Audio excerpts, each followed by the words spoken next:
Welcome to TikTok Live. Have fun interacting with the host and other viewers in real time. And remember to create a safe viewing experience by following our community guidelines, which I apparently break all the time.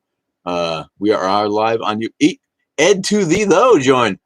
What's up, Michael? What's up, Grim Guy? Mark Dewar. What's up? Garrett's Anders 03. All aboard! Come on, climb aboard the train, everybody. Get on and move on down to the back so your people can. Jules, Amy Lynn, give you guys a toot. Love you for joining. Thank you so much for being here. It is 10:30 in the Central Zone, and we do this every Sunday at 10:30. That's 11:30 on the East Coast. Morningstar, Paladin, Ms. Ross Boss, Furry Slayer, Kevin Rubex. Hey, buddy, come on in. What's good, my fellow heathen? What's good with you? I don't know. We got a lot to talk about. Let's get everybody piling on. And what do you got for me, Amy Lynn 336? Gary Holcomb. I know I missed a few names. You guys are piling on. I love it. Love to see you here. Thanks for being here. And we are on the tubes too. There's always a few people joining us on YouTube, and I get carried away looking at the TikTok comments. So I don't pay too much attention to the YouTube because there's only a few people there. So please go to our YouTube and join so we can build up that YouTube. I have a bad feeling. Kev got to 1,000. Nice, buddy.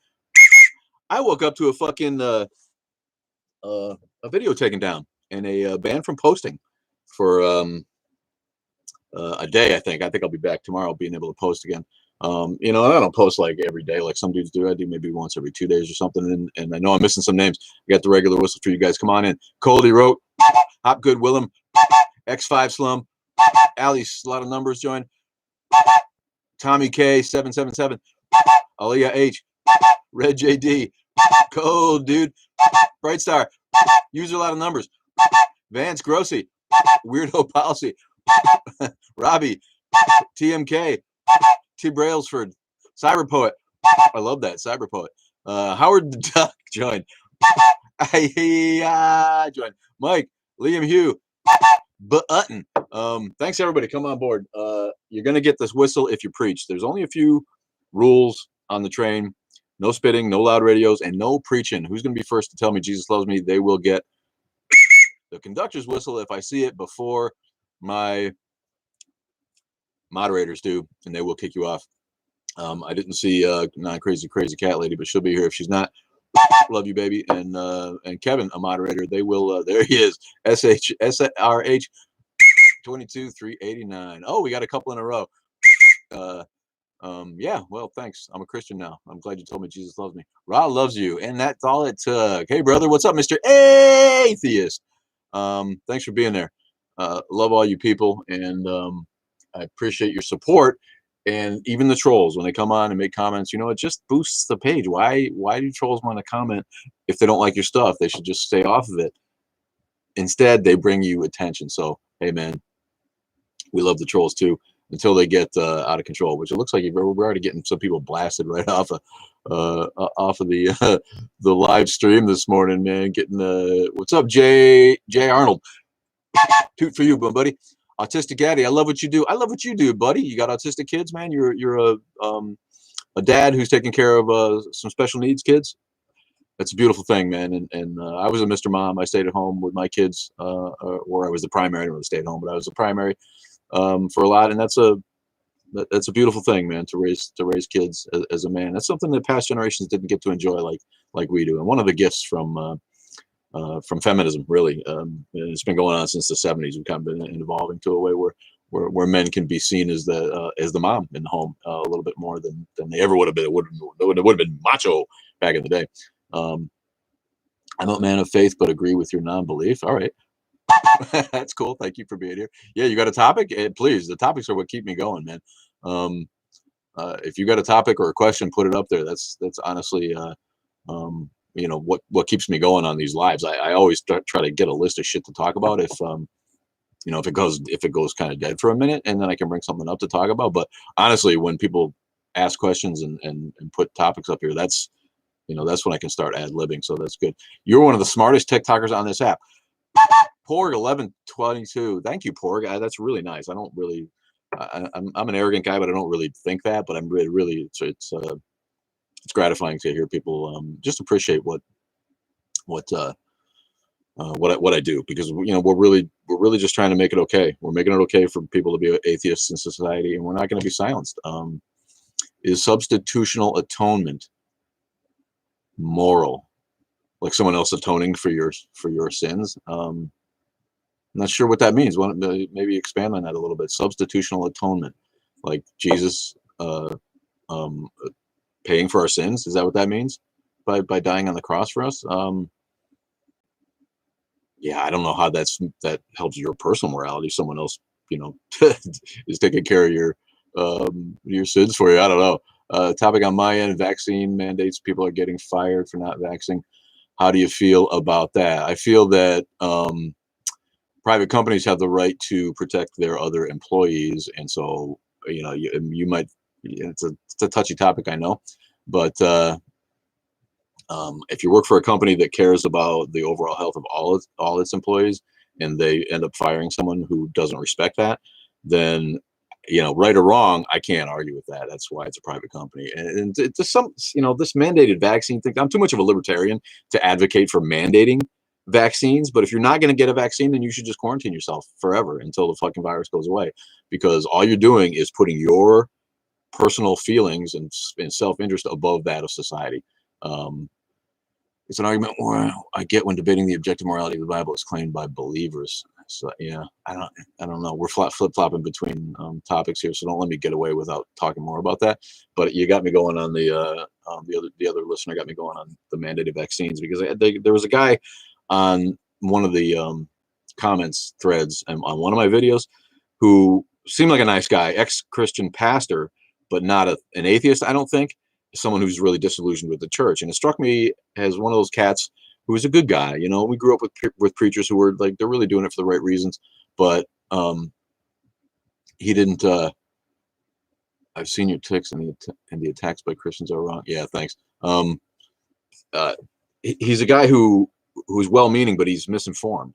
And he posted a video of this breathless woman in Israel crying about how the people who don't want to get vaccinated are the new discriminated section of the sector of the populace. Like, and this guy's comparing it to the Holocaust. Like, they were putting non-vaccinated people on trains and shipping them off to concentration camps where they're forced to work until they die, or abused, or mass murdered in gas chambers. It's like, really, this is where we're at. I don't have a lot of faith in the Israeli government, and I don't have any love for Zionism and government in general, but they're a small country, and they realize that they can kill the virus there if they take care of their shit. So making it so that your kids, if they're not vaccinated, can't go back to the school that they went to, they're trying to kill the virus. They're not trying to kill a people. Simple virology is not that hard to understand. If you're not going to get vaccinated, you put everyone at risk. And yeah, maybe you don't feel like you're a high-risk person, but once in a while, one of those non-high-risk people still gets fucking killed from a virus. It's a worldwide virus. And yes, has the media breathlessly overstated the danger? Yes, maybe. But as we move forward, that's the way that it goes. All right. Society tends to try to overprotect the people who are at risk from these kind of things. All right. So if Israel is trying to get rid of the virus by prohibiting non-vaccinated people from engaging in public activities, that's their fucking right. They're trying to kill the virus. To compare it to the Holocaust is fucking idiocy. And I'm sorry I'm missing 1,000 fucking comments here going off on this, but that gets me, man. It's just you're an ignorant person if you think that it's your right to not get vaccinated and no one's going to ever come for you. What if to take this to the extreme, if I was a person who was going to act like that as a vaccinator, I would have this uptight, breathless, incredibly overreaching, screaming video about, oh my God, these people who aren't getting vaccinated are exposing us all to the zombie virus that's coming sooner or later. It will kill the whole fucking world. Why don't these people understand? But no, see, people who get vaccinated are a little bit more reasonable, it seems like to me. That we don't overstate our anxiety and our personal need to feel like we can do anything we want, even though it endangers the entire fucking public. You people have to fucking get over this bizarre idea that somebody is up to something with this vaccine. And they're not that slick. The fact that the medical industry came up with a vaccine that's at least this effective is amazing enough. The government could never, they're not together enough to like secretly put some fucking mind control serum or tracking agent or magnetizer in your blood. There's no evidence for it. This is simple virology. If you don't get herd immunity, then people are going to keep dying, and the virus is going to keep mutating. We're going to keep getting Delta strains, Epsilon strains, whatever the fuck is next, until there's an Omega strain, and we're all fucking dead from being zombies. And it'll be the fault of the people who didn't get vaccinated, right? Maybe I'll do a video about that when my fucking ban comes down, about how if we acted like anti-vaxxers, all right, if people who had the common sense to get vaccinated against a worldwide pandemic, if we acted like the people who are anti-vaxxers with their fucking shrill, ridiculous complaining, that's what we would say, all right? We'd be like, we're going to have the zombie virus come, and we're all going to die from a zombie virus and turn into zombies because you fucking assholes couldn't get vaccinated. They're just over the top. Just over the top. It's so fucking stupid. All I saw in this video of this Israeli woman crying about how she hopes the whole world looks out for what's coming next, because it's happening in Israel. It's going to happen all over the world. They're going to mandate vaccines. They're going to make you carry a fucking passport that says you're vaccinated so that you can be involved in public activities. Yeah, that's going to keep going on until the fucking virus goes away. And the virus is not going to go away until most people get vaccinated. How the fuck do you think we got rid of polio? How the fuck do you think we got rid of smallpox? How do you think we got rid of measles, which are now coming back thanks to the old anti-vaxxers who look like fucking sane people now compared to these fucking anti-COVID vaxxers? There's a whole movement afoot based on a false study linking vaccines to autism, right? We all know this, right? And and it's been debunked. The study was proved false right away, but there's still a whole bunch of idiots, literally religious, undereducated morons, took up the ball and this whole anti-vax thing, and now we've got it coming back. Now we've got measles again, and we've got shit, mumps and shit. It's like all that shit was gone, and now we got assholes not vaccinating their kids, and we see the result. So, I'm not Mr. Government. I'm basically a libertarian who's into social progressivism. But sometimes they do the right thing. Let's face it. Get your fucking vaccine, man.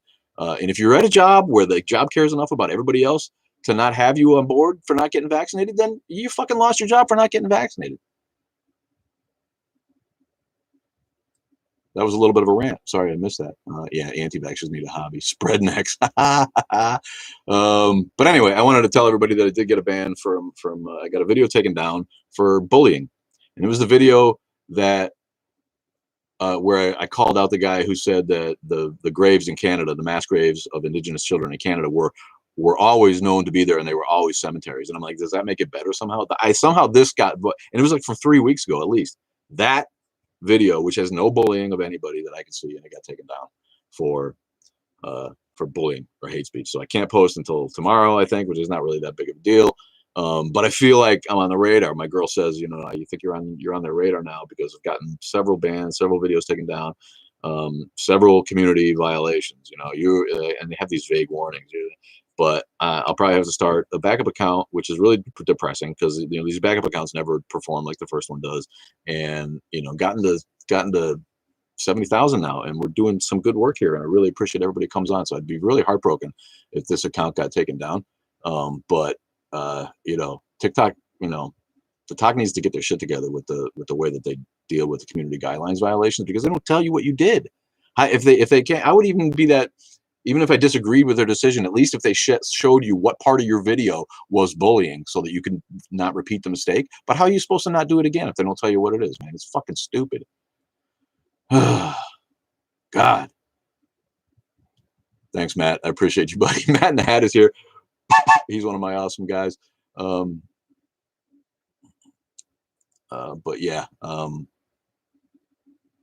What do you agree with, Christy? Christy, you're the one who I like you, buddy. You're the one who posted that video that I was just talking about. But I think you're reading it wrong, my friend. How do I destroy theists who say I have faith in science? Science isn't something to have faith in, man. Science is something you accept because experts who work on it did the work for you. All right. Unless you're a scientist, you don't have a leg to stand on. Do you argue with the plumber if you're an accountant? Do you argue with the plumber about what went wrong with the water in your house? If you're a fucking a tax attorney? Do you argue with your dentist when he says you need a cavity filling, when you need a filling? No. But every asshole with a fucking Bible will argue with a cosmologist. Every asshole who doesn't agree with science, worldwide accepted scientific knowledge is an expert, and they'll be like, nah, and somebody else has said that, you have what kills me is no one, this is from a commenter. What kills me is the way that people just accept science, no questioning. Really, buddy? We accept science. We don't believe it. We don't have faith in it. We accept science because scientists have already done the fucking questioning, you moron. That's what science is. And if science is proved wrong, or if evidence comes up that contradicts it, then they change, they adjust, they adapt, they modernize, they assimilate the new knowledge. Scientists love being proved wrong because it gives them something else to do. So for this mope to say that nobody questions science, you're a fucking idiot. Science questions science. That's what it's about. The people who don't question are the blind faith believers who just take whatever an old book says that some dirty fucking Bronze Age nomads wrote, who didn't even know how to refrigerate their fucking pork, as truth without question. Those are the people who don't question. It kills me the way that people talk about science being a matter of faith. So good luck, but please, do what you got to do to bust them out when they say that. I remind you of George Carlin. I'm gonna start doing George Carlin impressions because I don't think I sound much like George Carlin, but he never like shaved his head. He always had that weird little like fringe, bald on top and like long hair on the back. He talked a little bit more like this, didn't he? I said, hey, put a little. He didn't have any lips. I got some pretty decent lips. Well, he was one of those old men without lips. Religion. He always seemed to need money, right? God's all powerful, but he can't quite get his mind around money. Always needs money, So I'm gonna look at some old George Carlin clips and just start doing that bit because I do think it'd be funny. But thank you for that. That's a high compliment. And if I remind anybody of George Carlin, then I've done my job. I'm fully vaccinated, and really it hasn't hurt me at all. I'm playing. Who the fuck wouldn't get vaccinated? They didn't even charge you for it. But that's. That's where those people are, and I got to give it up to a Sister Mary Elephant. That's awesome. You know what? I haven't seen a lot of Lil Nas X. Thanks, Jay Schlapp, my beloved. I love what he did, and I went and I watched a little bit of that. But anybody who's where he is and stands up for what he feels and believes and is about has got my respect, And his music's not really on my radar, but I do hear some hip hop. And some urban music, as it were. So yeah, Lil Nas X has got my respect, man. Jesus was a carpenter. Did he critique the cross work or nail? Or he's like bang, bang, bang. You missed, huh? If I'd have been if you'd have apprenticed with me, you wouldn't have missed that nail there. But that's pretty funny. Jesus was not a carpenter. That's a story.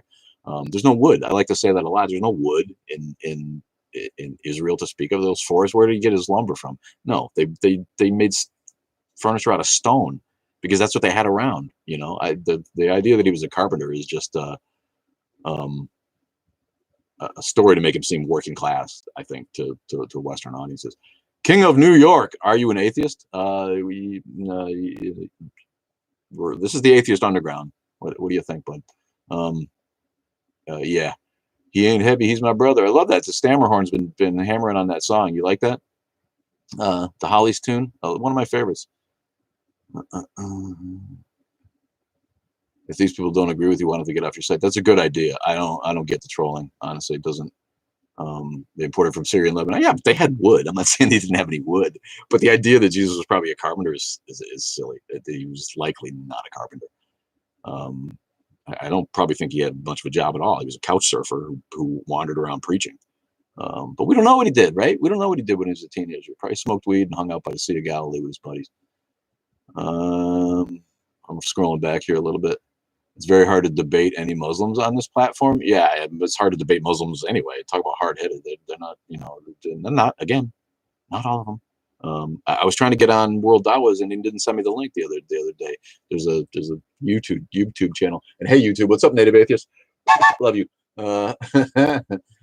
Sorry, I do. There's so many questions and comments on TikTok that I forget to look over at the tubes. But well, we are on the tubes and we're trying to build the channel. So we appreciate you being there. On the tubes, my friend. Hello, Brew Mormon. Jonathan Calfo, what is up? Ride for Union Pacific. We have it's Canadian. I guess it is Union Pacific outside here. We're right outside some railroad tracks here, and so it adds to the theme. I go out and film on there sometimes, but yeah. What's up, agnostic atheist Ashton? What's up? Howdy from corrupt California. Where's it not corrupt? Where's it not corrupt, my friend? Christy, you taking off? Thanks, man. I appreciate you for being here. And I'm glad you like my channel. See, there's a guy who's a Christian or at least a theist, you know, who enjoys what we do. And our guy Jew Billy, I haven't seen him on here. Maybe he's here. Same way, you know, practicing Jew, enjoys the perspective and learning. So, you know, if you're going to be respectful, then we love to have you on here. If you're going to come on here and just be an idiot and try to preach, then no one wants to hear it. But because I don't go on Christian channels and preach atheism, I don't try to change anybody's mind. You're from the Netherlands. We love the Netherlands. What's up, Amsterdam? Yo, George Ham. It is. Oops. It is in. Is it in her? Says he saw on the internet or real nurses because they may have. Patricia Wilson. I don't understand that, honey. If you want to put that back up there, I'll reread it. But this, I don't think that sentence makes much sense. Thanks for the loves. Wazho123. I love you. Thanks for the follow, Ron. How do I fully let go of spiritual beliefs? Do I just keep questioning? Yeah, I mean, you know, if you really want to get rid of spiritual beliefs, it doesn't seem to be. I wouldn't think it would be that hard for you. I mean, if there's no evidence for it, it probably doesn't exist. That's you know, that's in the end, that's where I went with it, because I did have a few years where I felt like I was spiritual. Matthew, no preaching on the train. No sound guy or person said nurses are protecting. No sound guy or person said nurses are protesting the vaccine. Still don't really understand that, but you know, I think there are. I think there's like a minority. I think there's some nurses and some doctors out there. It's a big world. There's always a wacko out there who doesn't. Palestine, what's up, buddy? You fighting the good fight, man? Thanks. That's Ron times 5. He's from Palestine. I mean, you're a Palestinian dude.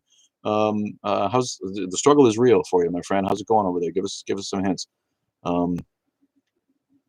Yes, joining us live to get off toxic anti-Christian TikTok. Yeah, do that. I don't know, but I was talking about how to get rid of your spiritual beliefs. I don't know. Yeah. To me, it's like being gay or not being gay. It's not something you can change. If you can't believe something, how can you make yourself believe it? You know, it takes some kind of catharsis or some kind of other deeper thought process or string of events to lead someone to change. You know, to have that kind of a sea change in their mind.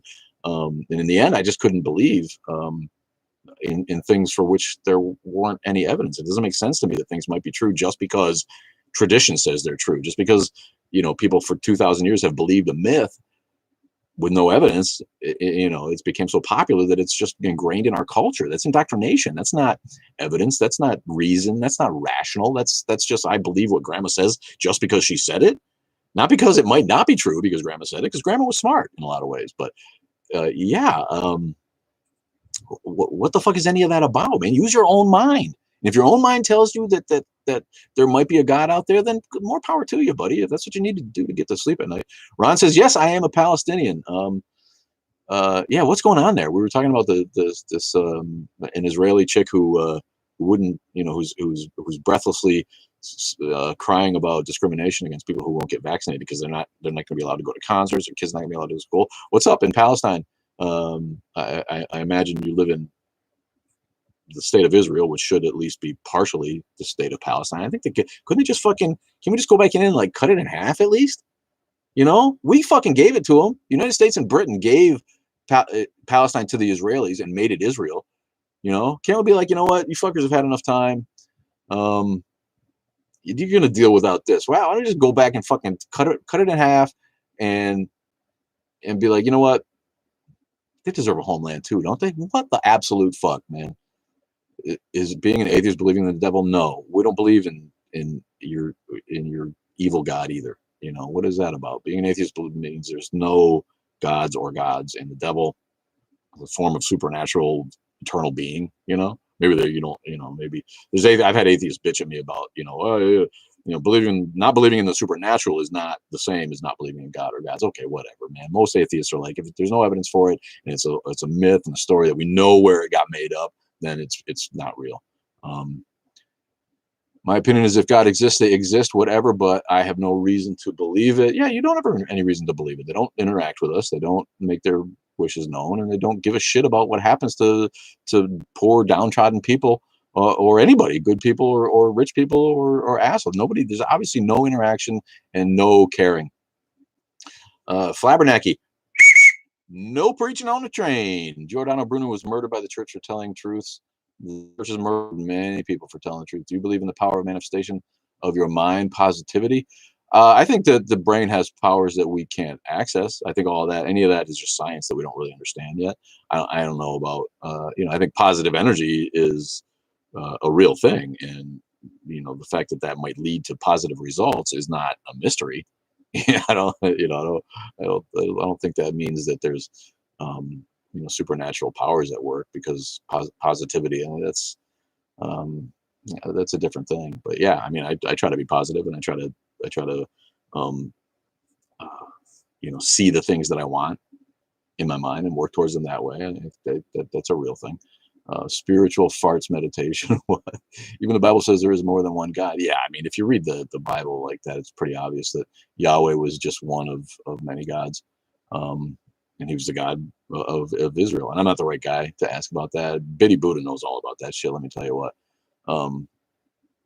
People need something to believe in when they don't believe in their own power. Yeah, I think that's probably partially true. If you lack self-confidence, it's easier for you to fall into religion, because it gives you that comfort and makes up for that lack of self-confidence. Josie Bixby, no preaching on the train. Thanks for the flowers, and thanks for the gifts, everybody that have been missing.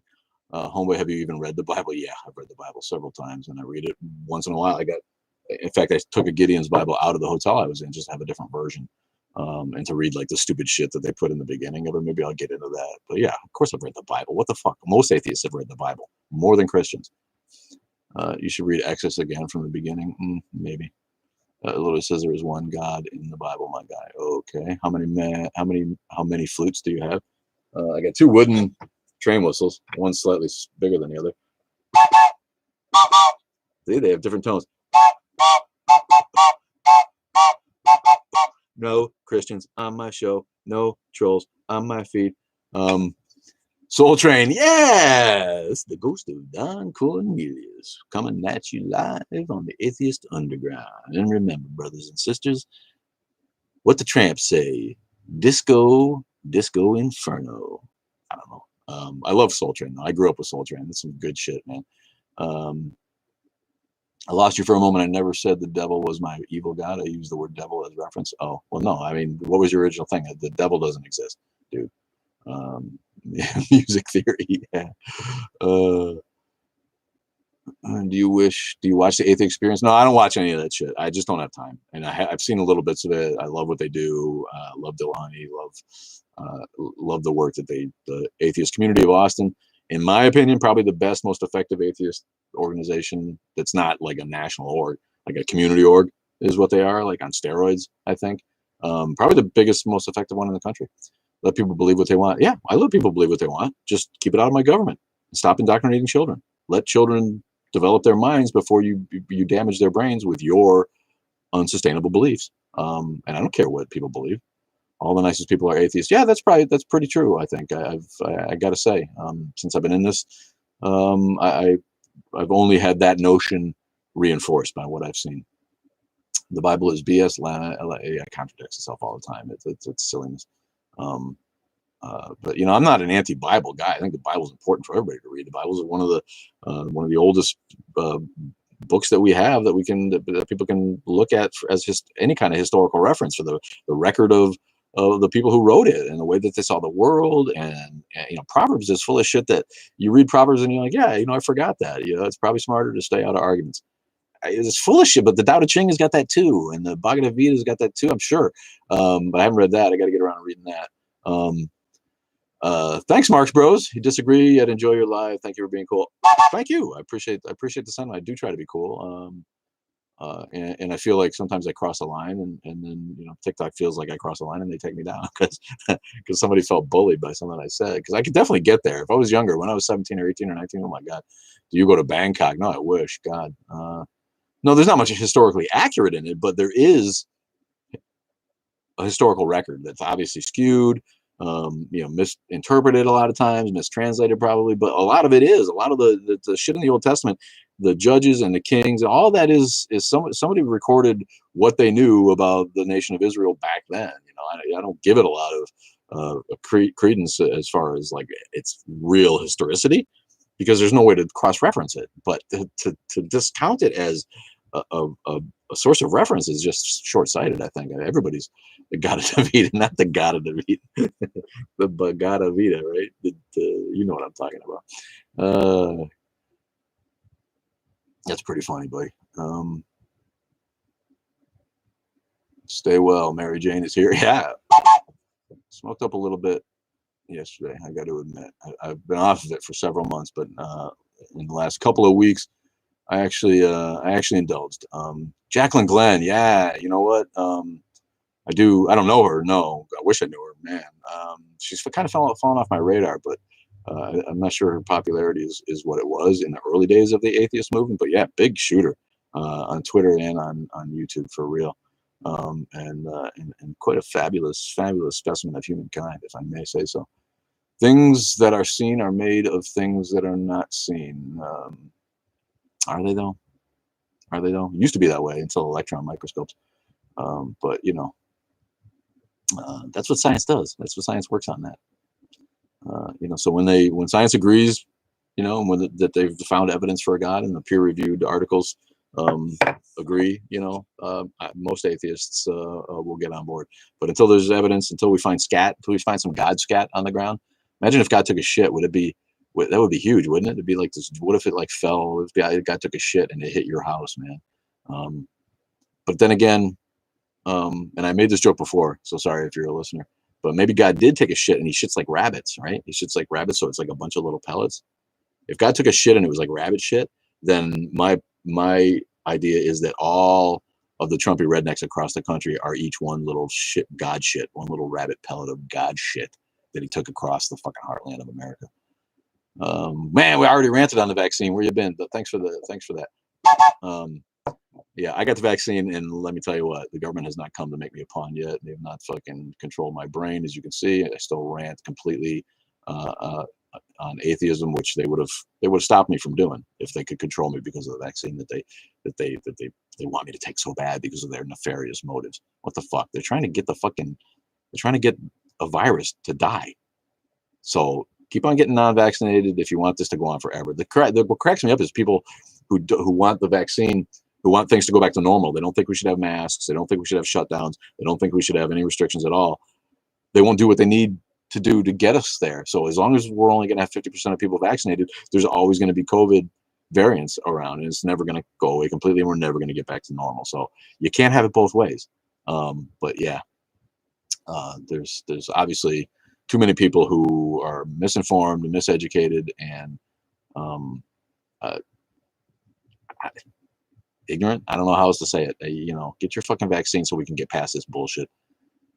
Can believers prove the existence of God without the Bible? Of course they can't. The fact that they think they can just tells me that their faith is weak, right? It's a matter of faith. It's a matter of belief. If you believe in God, you shouldn't need proof. But they all want to jump through hoops to prove that he exists, and they try to use philosophy and science to do it. It just makes me laugh. It just makes me know that they know underneath that there's no proof, and that they're biblical proof, their biblical evidence. They know it's not enough. They do. Do you support LGBT? Of course. I love my LGBTQIAZB every number in the letter. I love them all. I do. And I came up in theater and landscaping and horticulture. I've never been not around gay people, since I was a young man. And they're always the best people. I fucking love it. I completely support it. And I wish atheists could get together to become mainstream like LGBT has. I think it's a beautiful thing. But we're a herd of cats, you know. We can't just come out together and hold hands like our fabulous gay friends did and say, we're here, we are here, we have TV shows, you have to accept us because we're real. My mom relies on Newsmax. What's your Newsmax? What's your opinions on that? What's Newsmax? I don't know what that. I don't even know what that is. I barely watch the news anymore. It's also fucking biased one way or the other. You can never prove anything with religion. Of course not. Well, imagine if God took some Miralax and that's what turned the Chicago River green. You ever notice that the Chicago River's kind of green, even when they don't dye it for St. Patrick's Day? It's like always kind of a shade of green. When I first moved to Chicago, they were like, yeah, on St. Patrick's Day, they pour a bunch of dye in the river. I'm like, oh, that's really good, I'm sure, for the environment. And they make it green. And it is. When they do that, it's like green as a motherfucker. But it's like, it's always green anyway. It's just not quite as green. It's a far right-leaning news outlet. Oh yeah, well, I'm not going to see that. I have no interest in upsetting my mind. You know, I have too many.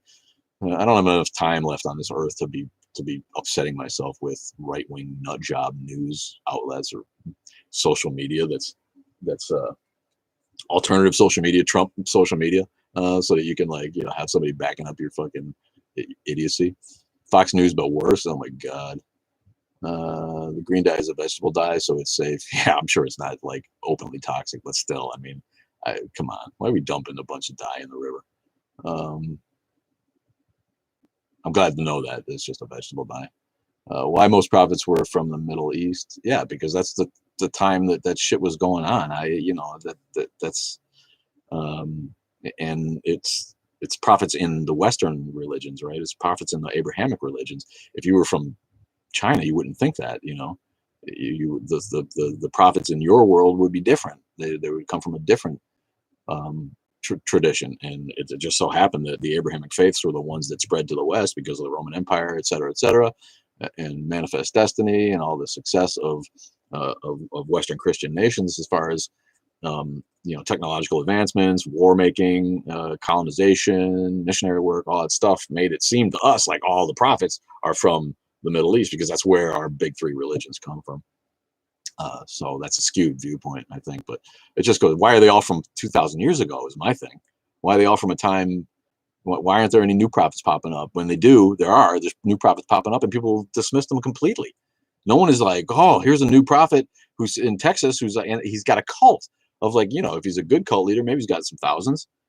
But in general, people are like, yeah, okay, gotta talk to you. All right, buddy. But everybody's right on board with believing that the prophets in biblical times were real prophets. You know, come on, open your fucking eyes. Homie talking about walking on water, a miracle, not give Abraham an iPad. Am I right? I've never heard of the green dye was possibly used to oh well, all right. You know, that's a real reason, I guess, to use the dye in the rivers. Still quiet on YouTube. Thanks for being here, you guys on YouTube. If you're still there, we love you for being there. Go to our the link in our bio and follow us on YouTube. Subscribe on YouTube and subscribe on the gram. I am on the Instagram, and I've been trying to ramp up my efforts there so that we got something to look at. But TikTok's been taking up so much of my time. But as I say, got a banned from posting. Glad I'm not banned from going live. I just really love this going live stuff, and I'm hoping that it doesn't get any worse. But it's hard to be an atheist creator on the talk. It really is. They you know, they come for you. We threaten their paradigm. You know, the existence of atheists threaten theists' worldview. We really do. And other theists don't. Even if it's a diametrically opposed theism to yours, it still makes you feel better that somebody believes in something. What's up, Betty Florence? Love you, baby. I'm doing pretty good today, actually. Thanks for the follow. I love the Chosen Four. Lol, imagine if Jesus had to do the Bible now, homie would have the shacks on to stay humble. I seen a meme of gay Jesus. It said might get nailed by some Roman guy later. I don't know. Might get nailed by like a whole platoon of Roman soldiers. That sounds sexy, doesn't it? Yeah, of course religion divides us. Religion is divisive in its nature. And that's another reason that there simply can't be a God. If there was a God, he would just make himself known to all of us at once, instead of letting endless conflict happen because every culture creates its own religion. Religion is itself, to me, is evidence of no God. Also, Chicago River had its current river. I think about that a lot. That's an engineering feat of, I don't like to use the word miracle, but really an amazing engineering feat. I think was it the 1800s? It might have been the 1900s when they got around to doing that. But the Army Corps of Engineers reversed the flow of the Chicago River. And I think about that a lot because I'm around the Chicago River, and I just, every time I think of that, I'm amazed at what engineering skill that took to accomplish. The river used to flow into Lake Michigan, and then all the industry that grew up around Chicago would just dump their shit in the river, all their pollutants back in the day when there was no regulations at all, and it would all just go and flow into Lake Michigan and just kind of stay there. It became this septic, toxic pool of crap and waste. And they solved that problem by reversing the flow, and then of course enacting regulations so that you couldn't just dump your toxic tannery waste, soap, crap, whatever the hell it was, into the river. St. Louis was mad. I missed some stuff I know here. How can you respond? Yes, about reversing the flow. How can you respond to the believers who always use the building house argument to prove God? What, like this, something can't come from nothing? The house had to have a creator. Is that what you're talking about? I hear camera. I hear watch on the beach. The difference is that we know how houses get built. We have evidence. We can recreate it. No one has ever seen a God create a universe. No one has ever seen any evidence of a creator being creating a universe. So it's a stupid argument. It's not a real analogy. It doesn't make any sense. And the whole something coming from nothing thing is bunk. It doesn't. If you simply don't understand physics or cosmology if you think that applies, because the Big Bang might have been eternal for all we know. We don't have the evidence to show us what happened. And I can't even use the word before because it's nonsensical. There was no before because there was no space-time. So there was no time, so there was no before. So to talk about it is stupid. It's like trying to find the corner of a round room. It's a wild goose chase. It's a nonsensical argument. So again, it's just people trying to justify their unjustifiable belief system using modern science, using philosophy. And it's just, to me, it's the hallmark of a small mind. If you can't get your head around why that doesn't make sense. The watchmaker argument. Yeah, dumb. It's just dumb. If we had something to look at to say, okay, there's a new universe over there in our telescope that just, we watched a guy, like a big, like, man in the clouds, form it and put it into, some evidence. But no, that's not where the evidence leads. Nothing leads to that. And if you think that it does, it's because you started with that conclusion, which is the opposite of deductive reasoning. If you start with the conclusion there's a God, and you're trying to fit the rest of the evidence and the rest of knowledge, of human knowledge, into that conclusion, then you're an idiot. You don't understand how to think properly. The tour guide joke was the water sent to St. Louis, but it got put in cans called Budweiser. I never heard that one. That's pretty good. I personally don't have a real problem with Budweiser. I think it's probably a cheaply made, cranked out beer, but I don't think it's as bad as people give it a bunch of crap for. Thanks. Bring facts or back away slowly. Wanted to do a dual live. I don't do dual lives on this. It's not my bid. If you want to do a dual live with me, reach out, follow me, and get a hold of me. You can always get a hold of me at atheistundergroundshow@gmail.com. That's one word, atheistundergroundshow@gmail.com. If I'm not following you and we can't message and you're off my radar. But if you want to get a hold of me and you want to try to do a dual live, I'm willing to talk about that, but I'm not going to do it on this format. I'm not prepared, and I don't feel like getting caught by a troll who just wanted to argue. We're not about that here. This is from my peeps, and anybody new who finds us who wants to ask questions and talk. Emily Scally with a 4. What's up? What's your opinion on LGBT community? I love my gay friends. I'm a straight ally, as they say. Somebody's like, don't call yourself an ally. Let the people who you're an ally of call you an ally. Yeah, fuck that. I'm an ally of all good people everywhere, and I can call myself anything I want. My internet is skipping. Sorry to keep going in and out. That's all right. I'm trying to keep up, and I'm afraid there's no questions in the question box. I got no red dot there. Can Can I please say Nicki Minaj is the queen of rap? Nicki Minaj is the queen of rap. You like Nicki Minaj? I'm personally into Megan Thee Stallion myself. But my daughter likes Nicki a lot. But yeah, Nicki Minaj is cool. The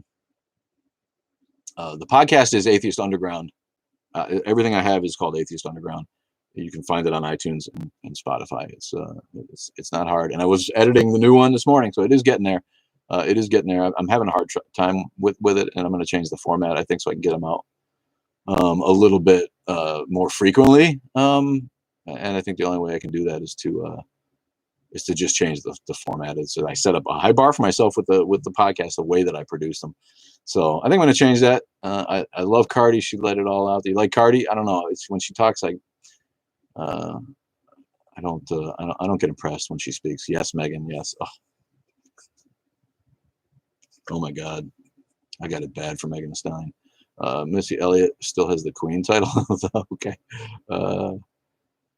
Thoughts on Christian indoctrination during slavery? There's our first question. Thank you. My name is Norel.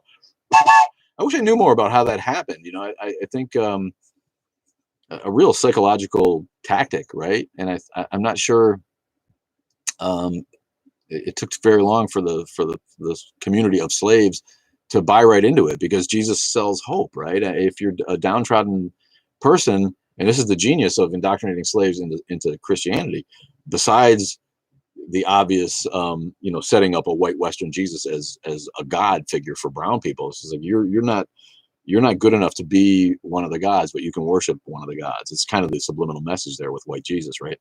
That brown people have to look up to a white God, but that white God it loves them too, and will in fact deliver them from their miserable lives if you're just faithful. And it also, like somebody said, it's not a new idea that religion exists so that the poor don't murder the rich. Well, it's the same thing. If you can guilt people into being good people, then they don't want to rise up against their masters, and it keeps them in line better. So yeah, Christianity indoctrinated onto slaves worked in such a way that all black people, not all black people obviously, but black people are overwhelmingly Christian in America, overwhelmingly religious. They take it very seriously, and to the detriment of their own futures, to the detriment of atheists and the atheist movement. All the atheists I know have black people's back. All right. Even if you're not into Black Lives Matter and you're a right-wing atheist who thinks that that's a fucking thing, I think that most of those people most atheists are not prejudiced against people of color. I think we all support equality for black people, but black people do not support equality for atheists. Sorry to say it. Where's the mutual love? Christianity has invaded the black community and a Latino community to the point where they are stumbling over themselves and over their religion on their road to equality. Let it go, people. People of color, let religion go and start working on your problems with human solutions to human predicaments. That's all we have. And you're just getting in your way. Yes, I do, and I'm African American. Betty Florence is an African-American 72-year-old woman. Really love you, baby. Thank you for being here. I'm not sure what you're saying. Yes, I do too. But that's fabulous to know. Isn't it neat how you don't know anything about people except for what they say? Especially if you don't have a picture on your profile. Yeah, I don't know what people are coming from. I don't know where, how old you are, how young you are, what your politics really are. It's neat to me. And then you get a clue. And you're like, yeah, by the way, I'm a 105-year-old ex-Christian, been an atheist since World War II. Wow. This is neat. It's one of the funnest things about the talk. I don't have one and I don't know how to make one. What don't you have, Betty? Danish Viking. Oh, Old Guy Rocks is a Danish Viking. Danes are everywhere, man. Why are Danes so, there's like, how many people are in Denmark? 20 million? Maybe? Less? What's the population of Denmark? There are so many Danish people on TikTok. It blows my mind. And maybe it's because they're mostly atheists, so I see them. But yeah, chats are a very limited perception. It's neat to be and to not make any assumptions about people or have your assumptions, bankrupted because somebody turned out to be completely different than you thought they were. A couple of things popped up. I'm black and I simply want to know how is it God doesn't exist. Um, it doesn't matter how God doesn't exist, buddy. S. Glovo, sorry, are you? I don't need evidence that there's no God. You need evidence that there is God. If you're going to purport that there's a God, you're the one who has to prove it. All we have to say is, okay, somebody made that up, and there's no evidence for it. We don't need evidence that there's not a God. The lack of evidence that there is a God is what you got going on here. So, um, good. You're global. I'm S Glue. Oh, on TikTok. That's cool. I'm glad you're here and you want to talk about it. But Samuel Matthews on it. Thank you, man. Appreciate your kind words. I'm trying to read the readings over here, but the camera's over here, so I know I'm not looking at YouTube when I'm looking. Um, I'm not telling black people like you to let it go. I'm telling black culture to use humanity, use human solutions. Stop praying to a God who doesn't answer prayers to solve their problems.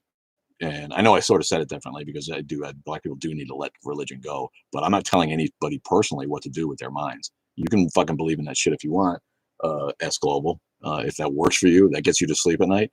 But I'm here to tell you, you're not helping your situation. God has had 500 years to help the black man in the new world. And what the fuck has he done?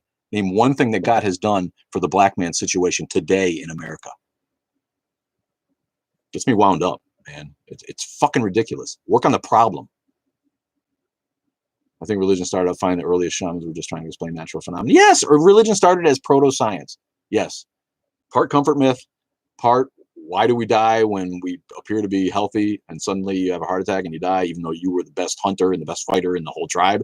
And suddenly something, so there's obviously something else going on here. It's obvious that early man with no other um, source of knowledge or investigative system would make up a God. But it was like the next day that religion turned into crowd control, period. It's, thanks for the sunglasses. I love that one that comes up. People Jesus do not love special needs people. Yeah, where's God for all the downtrodden people? My buddy Black Atheist Rants, who's an awesome example of a righteous black atheist who's on the right track with things, points out completely accurately that why should I praise a God and thank him for the good things I have in my life when he doesn't give those to my brother and he doesn't give those good things to my sister, and he's killing children around the world on a global scale, when he's allowing genocide and mass murder and childhood cancer. Why would I respect and love a God like that? It's not fair. Maybe I'm rich, maybe I have good things, maybe I've been lucky in my life with no tragedy. Why would I thank God for that when he doesn't extend that same love to my fellow man? It's an embarrassment. It's a absolute intellectual embarrassment.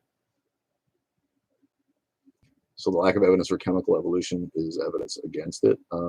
What's that mean? We know that cyanosulfidic chemicals changed over time, combined and created amino acids over billions of years. Again, if you can't get your head around evolution, that's not my issue. But bro, what's wrong with anything that happens to black people in a not God world? That doesn't make sense as a sentence.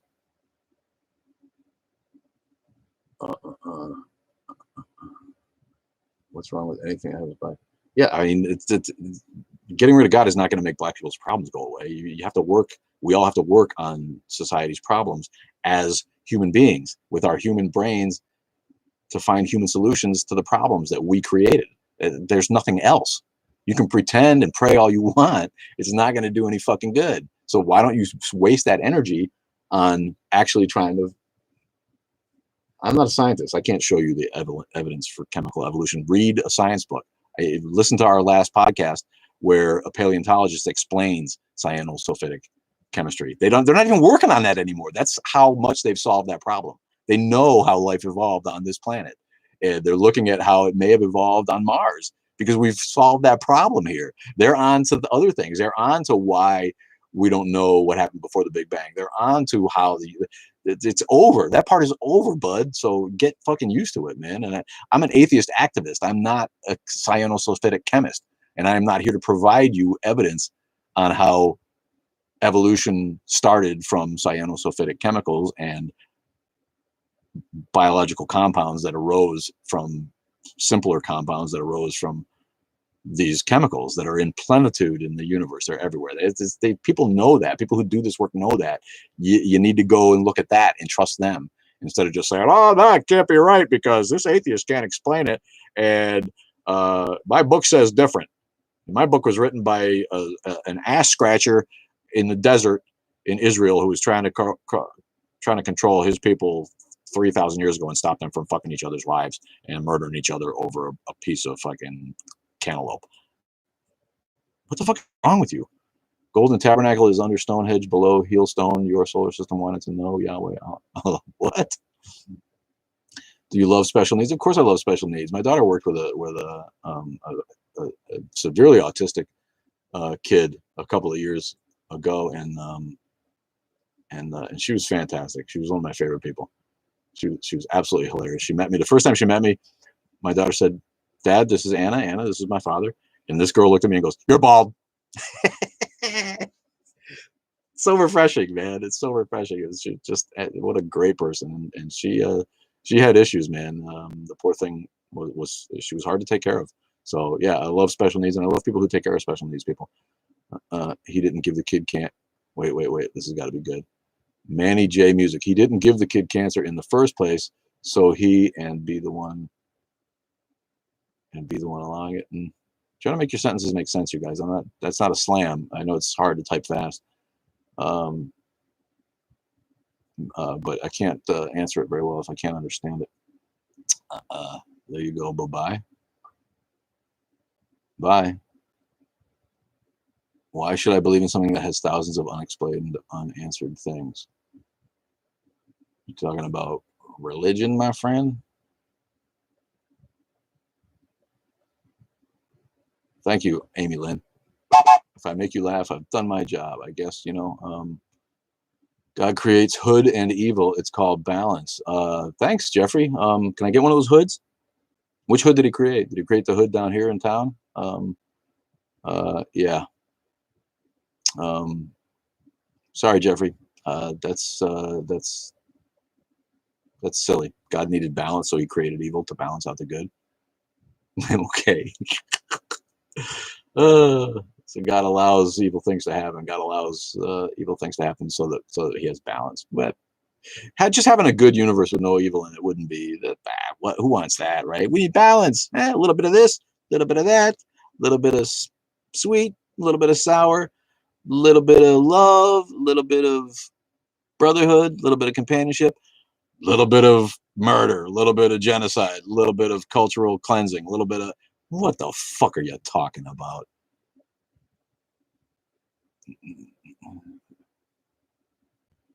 There's so much proof of his existence that Jesus. What? Oh! Look it up, Lisa. No preaching on the train.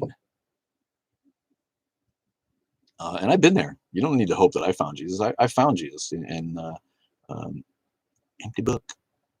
Nothing there. No substance. I keep getting kicked out of religious lives because I ask about 200,000 years of humans before Christ, right? I mean, and even if you're going to believe in a religion, why is it this last one? Why is it Christianity and Islam, right? It's like you do that test where somebody gives you a list of things to remember, and all you can remember is the first and the last one. When it comes to religion, you're gonna believe the original, or you're gonna believe like the 5th copy or the 10th copy of a dying and rising sun god, which is what Jesus is, right? Thomas Paine wrote about how Jesus is simply the worship of the sun, where a man is placed in the place of the sun. Jesus was born on September or December 25th, according to tradition, not just to assimilate the solstice traditions of the pagan cultures that were being taken over, but because it makes sense in ancient astro theology. Jesus raises 3 days after the sun hits its nadir. All right, the sun hits its nadir on the solstice, which is at its lowest point. Ancient man couldn't see it going up again, and so they were scared every year that it wouldn't come back, right? Until we started realizing what was going on. Every year they prayed, please let the sun start going up again. And after 3 days, magically, you can see with the naked eye, you can start doing those measurements and say, okay, now the sun's come back and the day is longer. it actually is the next day, right? We only have one shortest day, and the next day they start getting longer. But without modern instruments, they couldn't see that. Ancient astronomers saw the sun dying for 3 days and then miraculously starting to rise again. Jesus is just a replacement for the sun in old astrotheology. And that's how it's all tied into the zodiac. So it's not that shit's not a mystery. It's pretty fucking obvious. Why are you going to believe the newest version of that when there was other ones that are much more instinctive, much more original than the Christian myth? So it's just weak-minded thinking.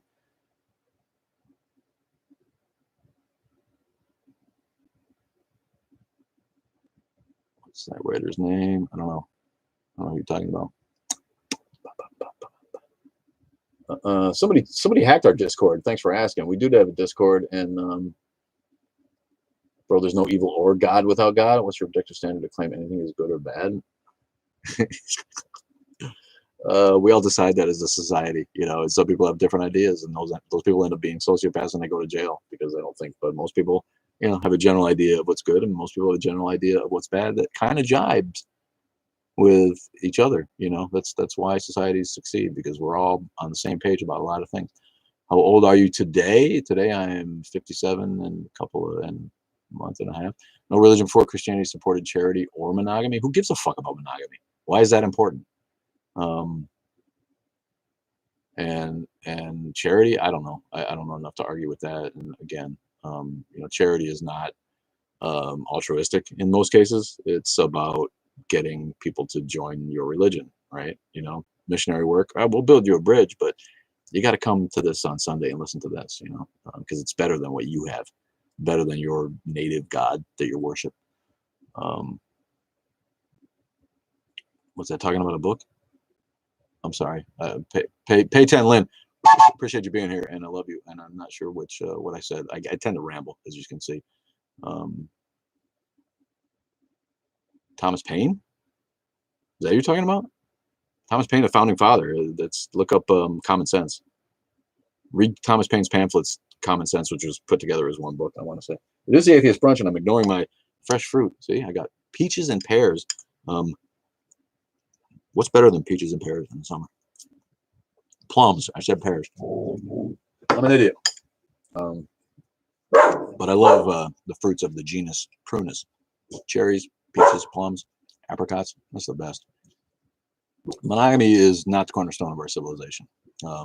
That's ridiculous. Monogamy is a way for the government to control what you're doing.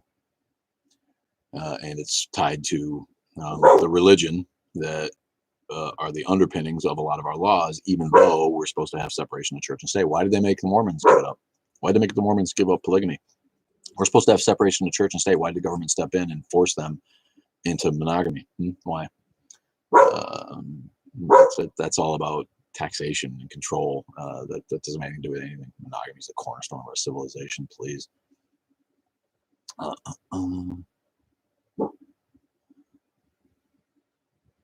Yeah, the Epicurean paradox of God allowing evil to exist is that this guy's like, oh, we just need balance. That's why. Hey, that's why evil's just okay because we need balance. Really, that's one of the worst arguments I've ever heard. What's up, Keisha? I didn't see you here, baby. There are so many different religions. Work is trying to educate us, but zero what for? I'm not sure what you mean by that, baby.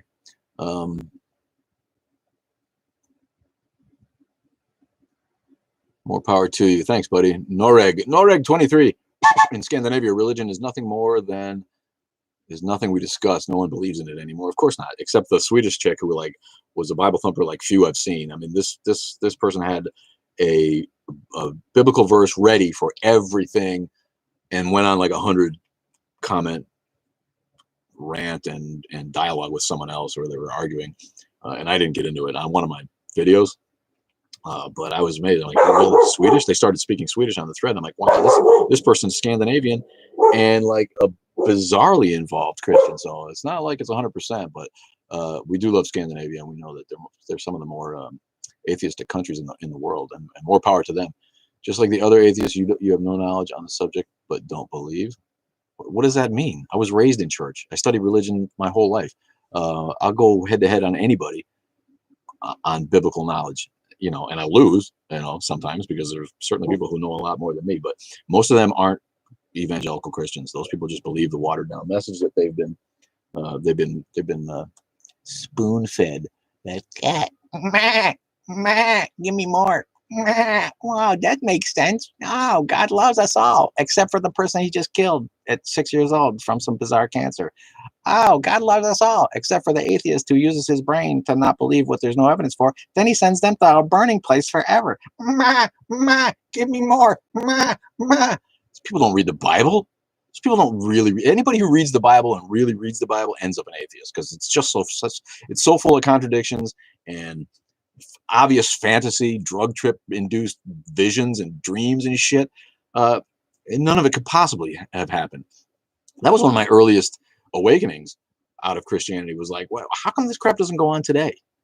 You know, this is like God had a special time in history when like all this stuff was like there for everybody and revealed, and prophets came and prophets went, and everybody's like, oh, he's a prophet because he saw a chariot come out of the sky with a monster with 5 heads and 6 arms, and he threw scrolls at me with the word. And yeah, you didn't eat peyote in the desert to see that, buddy? No, that crap doesn't happen. When somebody acts like that today, we put them in a fucking institution. You know, it's just so dumb. It's so dumb. It's literally indoctrination on display.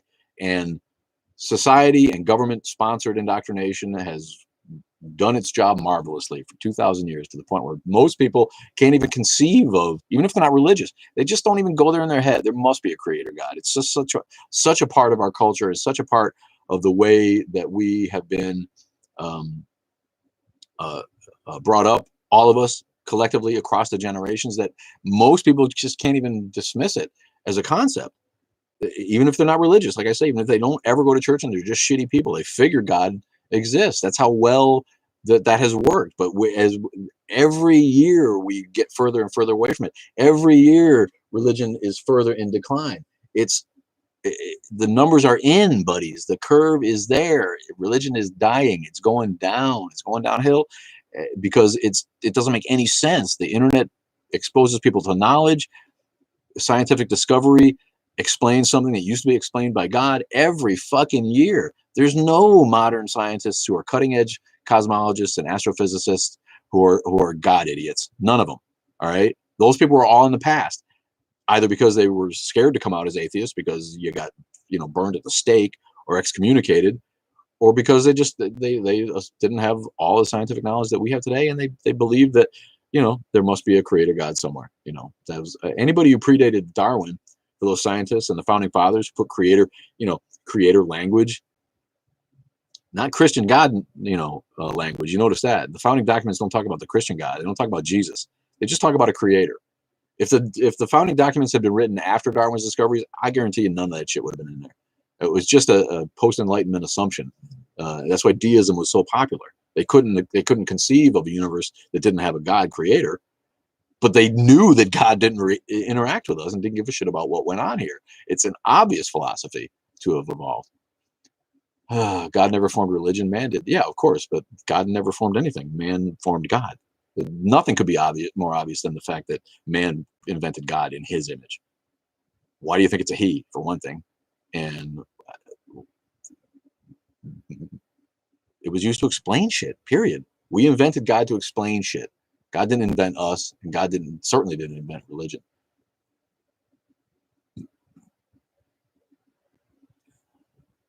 Of course, you would deny the facts because your only proof is science. Yeah, man created that, I think, to explain shit, and then like governments used it to control the masses. Like the next day, like I like to say, Jivan form laws, statutes, and commandments. Don't know what Jivan is. Have you seen the news on the unmarked native kids? Yes, of course. I did videos on it. That was a video that got taken down. Where I scolded the guy for saying that they always knew there were cemeteries. It's not a big, like, they're making this up like it's they're trying to just pin this on the church when we all knew that there was always graves behind those schools. How does that make it better? Do you know any schools with cemeteries behind them? You send your kids off to boarding school and it happens to be a cemetery behind it for the kids that just happen to die. They don't really tell you why or how they died. What? And that video got taken down for bullying because I don't know if somebody finally reported it because they thought I was being mean to the person who was defending the Catholic Church and their heinous crimes against humanity. and not just the Catholic Church. I know some of those schools are run by scumbag Lutherans. The very fact that God has to be thought about in order to operate proves it's an intellectual creation. There's lots of things. Thanks, Nikolai Science. I didn't see you were there, buddy. Our guy, Nikolai Science. Check out his channel. He's new to the talk. He is a member of the Atheist Underground. Maybe we're going to get him going on some videos if we can get it together. But a great popularizer of science and a man who understands science on a level that I don't have the time to pay attention to. And I routinely turn to him for arguments about those subjects because he knows more about me. So look for Nikolai Science, follow his channel, and get ready for him to be a more involved part of our efforts here. What's up, Joe Billy? I didn't see you here, my friend. Give you one. He's our guy. He's the country boy with a yarmulke out wherever the hell he is on a farm somewhere. It's a horrible thing, and I don't know what we can do about it other than rise up. What's a horrible thing, buddy? I missed the top of that. You got it, Nick. Thanks for being here. I'm glad you tuned in.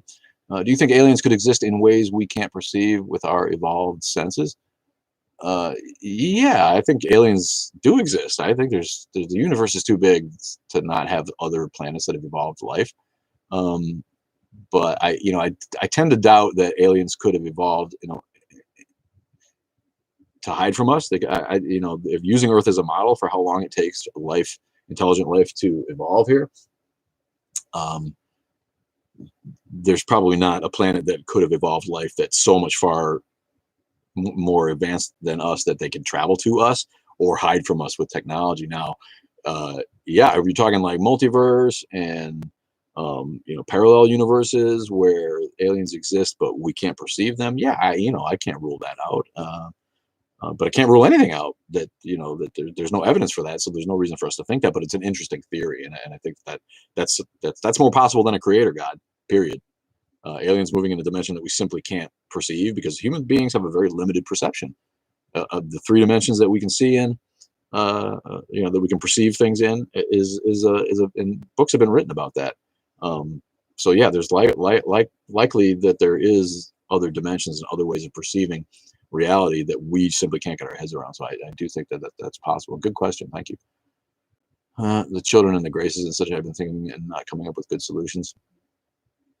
I'm still lost. I can't keep up with all the comments. Oh, the graves. Yeah.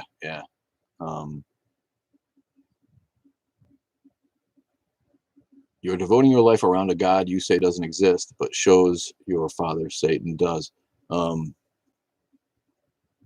Real James Harris. Yeah, that's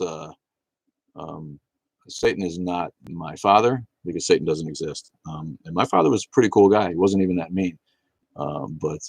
Yeah, atheists don't believe in Satan. Thank you. What the hell? You can't rule out God. You have no evidence he doesn't exist. I don't rule out God. I don't rule out God. Someone show me where I've ruled out God. I don't rule out God. God is absolutely a possibility. It's literally the least plausible, silliest, stupidest possibility out there. It's the weakest argument for the nature of the universe. It is the one for which there is the least amount of evidence. But yeah, I'm an open-minded guy. If someone comes up with evidence, I'm happy to look at it. So yeah, God is a possibility. Like Larry Krauss says, it's the least plausible of all possibilities. You could literally think of anything else, and there's more evidence for it than God. Bye. Thanks for joining. If it says Moses saw God, then it says Jesus is the only one that saw God. There's all kinds of shit. Moses didn't exist. Jesus likely didn't exist, and certainly not in the form that we read about him.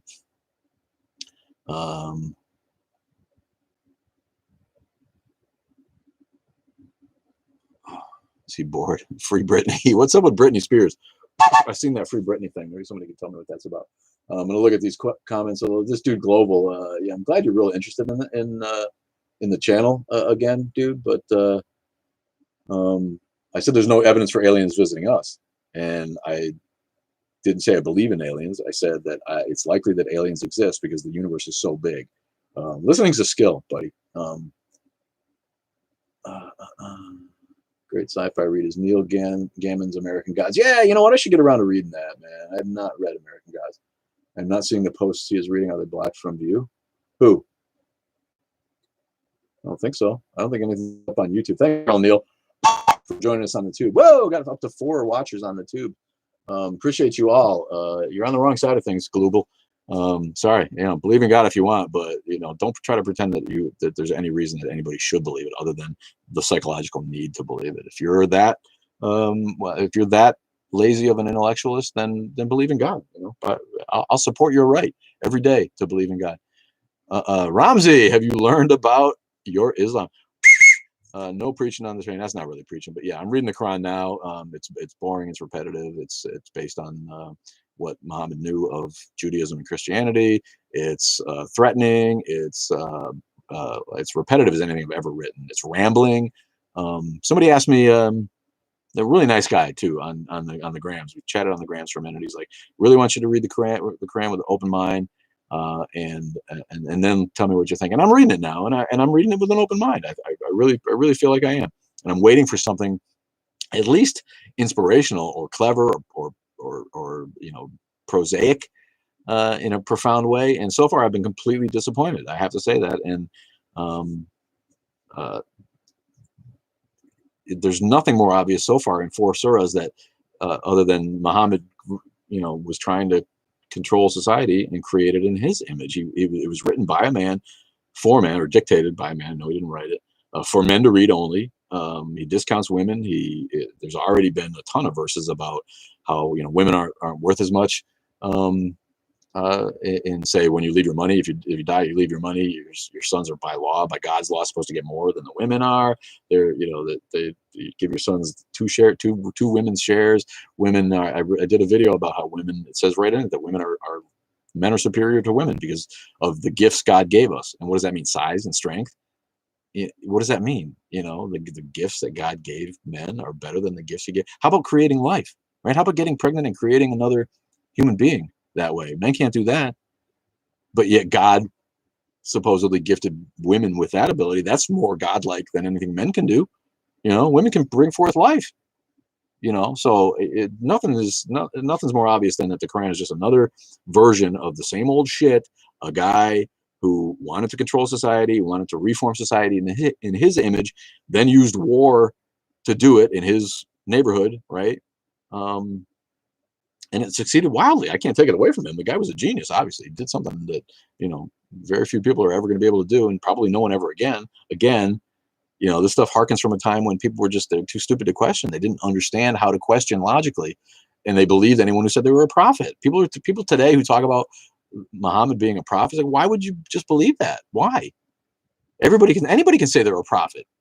Anybody. You have to be the most gullible person in the world to see a guy say he's the prophet and spout fucking scripture and write it down in a new holy book and say it's holy and from God and just believe it. Talk about a weak mental faculty. What the fuck? It's because the son is supposed to take care of the girls. And that's a remnant from the time. I get it. That's a remnant from the time when you lived in the prehistoric times or Bronze Age times or Stone Age times. Men, it's incumbent on the stronger people in a tribe to protect the weaker people. And physically, that generally means men.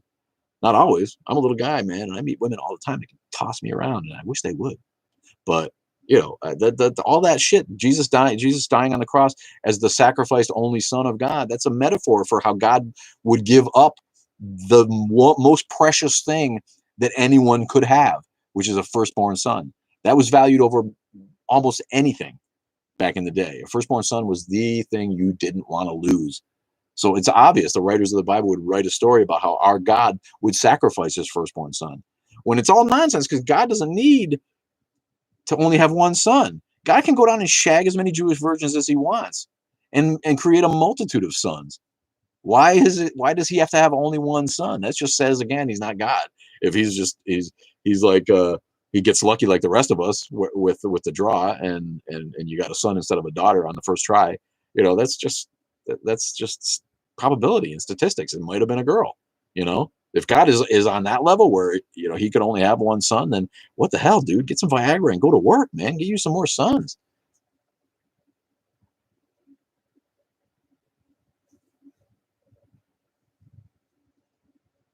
Exodus 29, Romans 14. But there's so many Bible contradictions. Blokectomy. Good morning, mate. What's up with you, my friend? Have you heard the miracles in it about embryology? iron, bees. Yeah, all that stuff is bullshit. There's no miracles in the Quran. It's wrong about embryology. It doesn't have any of that stuff actually right. And to think that the people at that time didn't know the things that are in the Quran is just ignorant. People, it's not giving the people of that time credit. Thanks, I Blame Bill. I didn't know you were here, man. Love you so much. Thank you for the roses or whatever it was you sent. We appreciate it. I got banned for posting. Do you believe that shit? I'm starting to feel the pain of the bigger creators here getting backlash from people. Anyway, I got sidetracked. I'm so happy to see I Blame Bill on my page. But yeah, the contradictions. Oh yeah, the embryology and the iron, the ocean floor. Ooh, wow! It really took a miracle to know that the ocean floor wasn't smooth, right? Like nobody had ever dove down a little bit and seen cliffs and hills on the ocean floor. I mean, a friggin' break. There's nothing. All that shit that cracks me up. The Bible does the same. People are like, yeah, the Bible, science didn't figure out that the Earth was round when the Bible said the Earth is a sphere. Well, the Bible clearly says the Earth is flat in other parts. The Bible says that that God created the moon to light the night when we know that the moon does not have any light. We understand that now. The people who try to again explain how their religion is was ahead of the time through science, those are people who don't have enough faith to just believe their shit on faith. They think they need to prove it to you using science or using philosophy. It's just a joke to me, man. All that shit. If you don't think that people did autopsies on dead pregnant women and saw different stages of embryology, if you don't think that they did that way before Mo's time in 600 and 620, then you're just silly. People have been interested. People have been trying to discover the body, and animals too. They didn't need to do it on humans. You can see embryology in different stages of the embryo by doing an autopsy on animals. It's the same shit. So people learned that stuff, and anything that's in the Quran was knowledge already known. Period. Right. It also says that Muhammad flew to heaven on a winged horse creature hybrid that can't be described in one night. Right. And someone tried to tell he flew as quick as lightning. Right. Ooh, pew, pew, that's fast. Lightning, not even as fast as the speed of light, I don't think. Right, but pretty fast. But how could someone try to tell me that the Quran explains black holes? Because Muhammad saw them when he flew through space on his way to heaven and Jerusalem in one night on a winged donkey. If he could fly at the speed of light, never mind the speed of lightning, if he could even fly at the speed of light to get to the nearest black hole, would have taken how many years, right? It's how many light years away is the nearest black hole? Maybe somebody can tell me. It's not one night away, even at the speed of light. All right, so bullshit right there. We know it's bullshit. Thanks for sharing. Please share the live video. Like I said, I know I'm on a shadow ban because when I do these lives, they're well-attended lives, and all of a sudden I don't get the followers. When I used to do these lives, I would get 300, 400, 500 new followers in the following days, and now all of a sudden it's like, yeah, the talk and all their genius wisdom is not promoting me like they used to. Thanks, man, mom, for doing something to get yourself blocked. I didn't see it. Whatever it was probably something stupid. Many believe the claims they found giant Nephilim remains. Many believe the claims they found giant Nephilim remains. Do you know much about that? No. What's a Nephilim? I don't know. Hey, man, what's up, Zero Thunder 6? Appreciate it. Well, Jesus coming back as a, what's that? A comet entering Earth's atmosphere. Revelation 1:14-15, same as an extinction event of dinosaurs. Okay. Is that supposed to be evidence that Jesus came back when the dinosaurs went extinct? What was that? I know she got blocked already.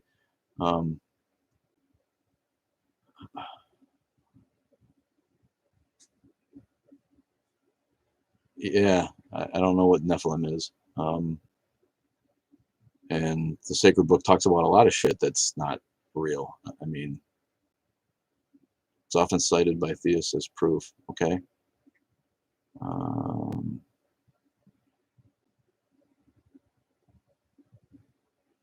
Nephilim is either a half-breed angel or a fallen angel. Giant skeletons were supposedly found, and yeah, I'll have to look into that. If giant skeletons were found, I wonder why we don't all know about that then. That's not believed by us, doesn't he say that? We're going back through these messages here. I'm gonna look at the Look at the questions. Quantum salad. Love that handle, buddy. Quantum salad. Dustin Chiavo, Ost 170 joined. Thanks for joining, people, and thanks for being here again. I appreciate all of you so much. My XE camp, Chris and bully me, and you gotta spell. I love the chosen fire. You gotta spell right if you want me to answer this shit. I gotta tell you, you guys.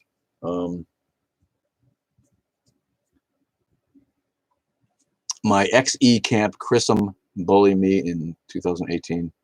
Yeah, I don't know what that says. How do you deal with family that are religious? I'm lucky, you know. My mom is religious, and I love my mom. We get along. She didn't like disown me or hate on me like some people do. But the family, like extended family, they just left. They just quit on me.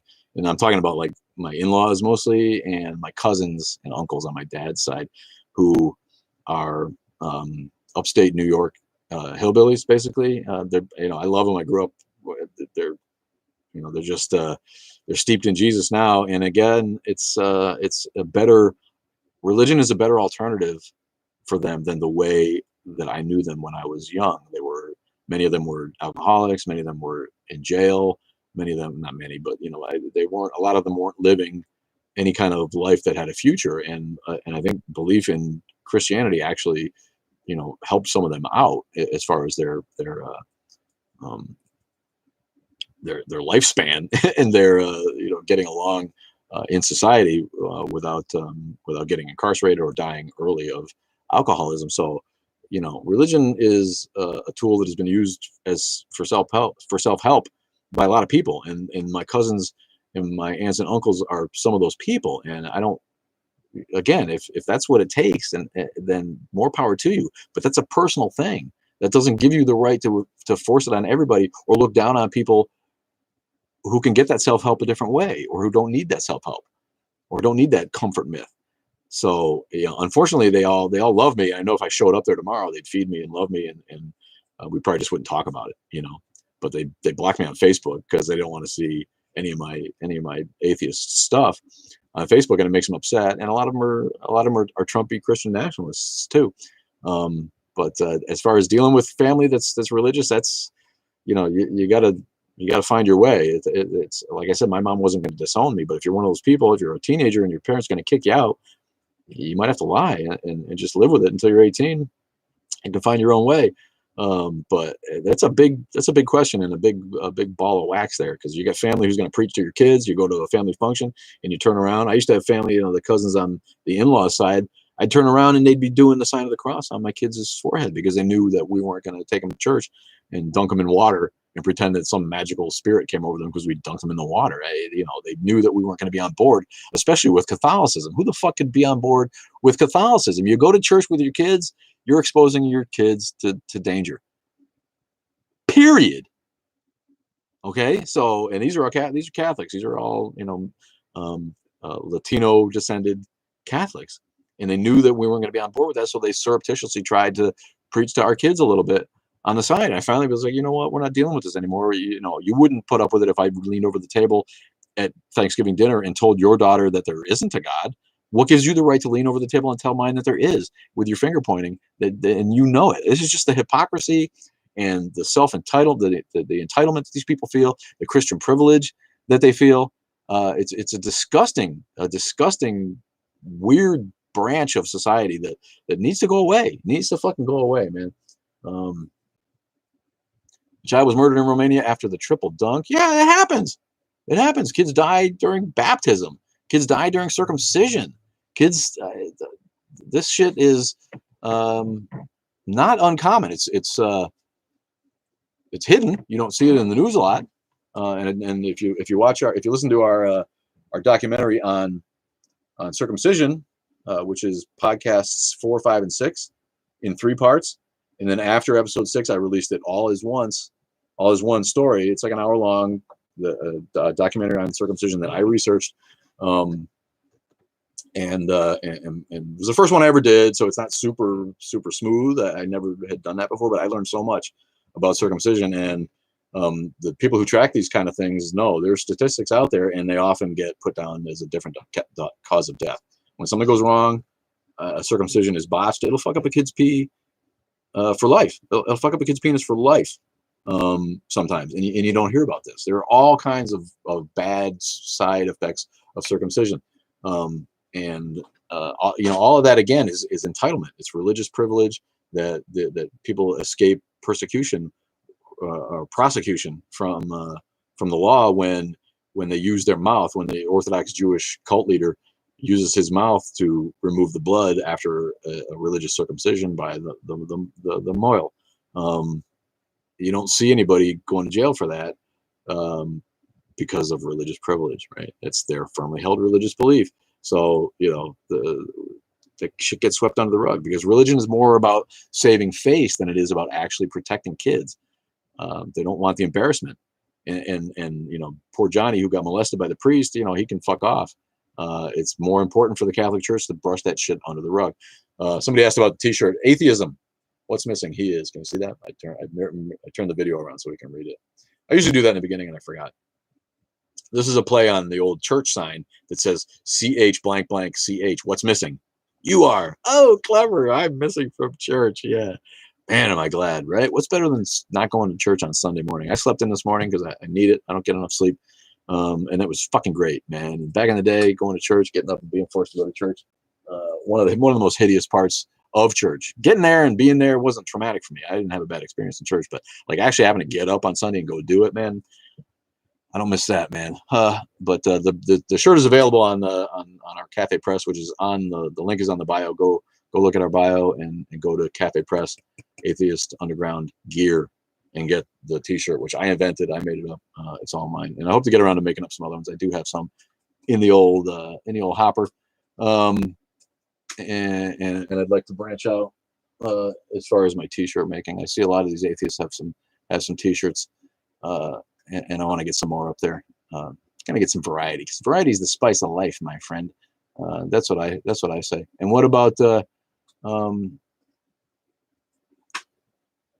don't you think something is responsible for all items of the world? No, I don't. Thanks, Ramsey. No, no, there's no evidence that that's true. My kids are 100% off limits, and my family knows it. Good for you. You got to put your foot down, because that shit will go on. They love your kids. They think that they're doing what's best for them. And then you'll turn your back, and they'll be like whispering to them, or making the sign of the cross, or praying over them, or some bullshit. Which I don't care. People pray. I pray for you. Go ahead and pray for me. If you got time in your day to waste your time on that shit, then pray for me. I'll think for you, my friend.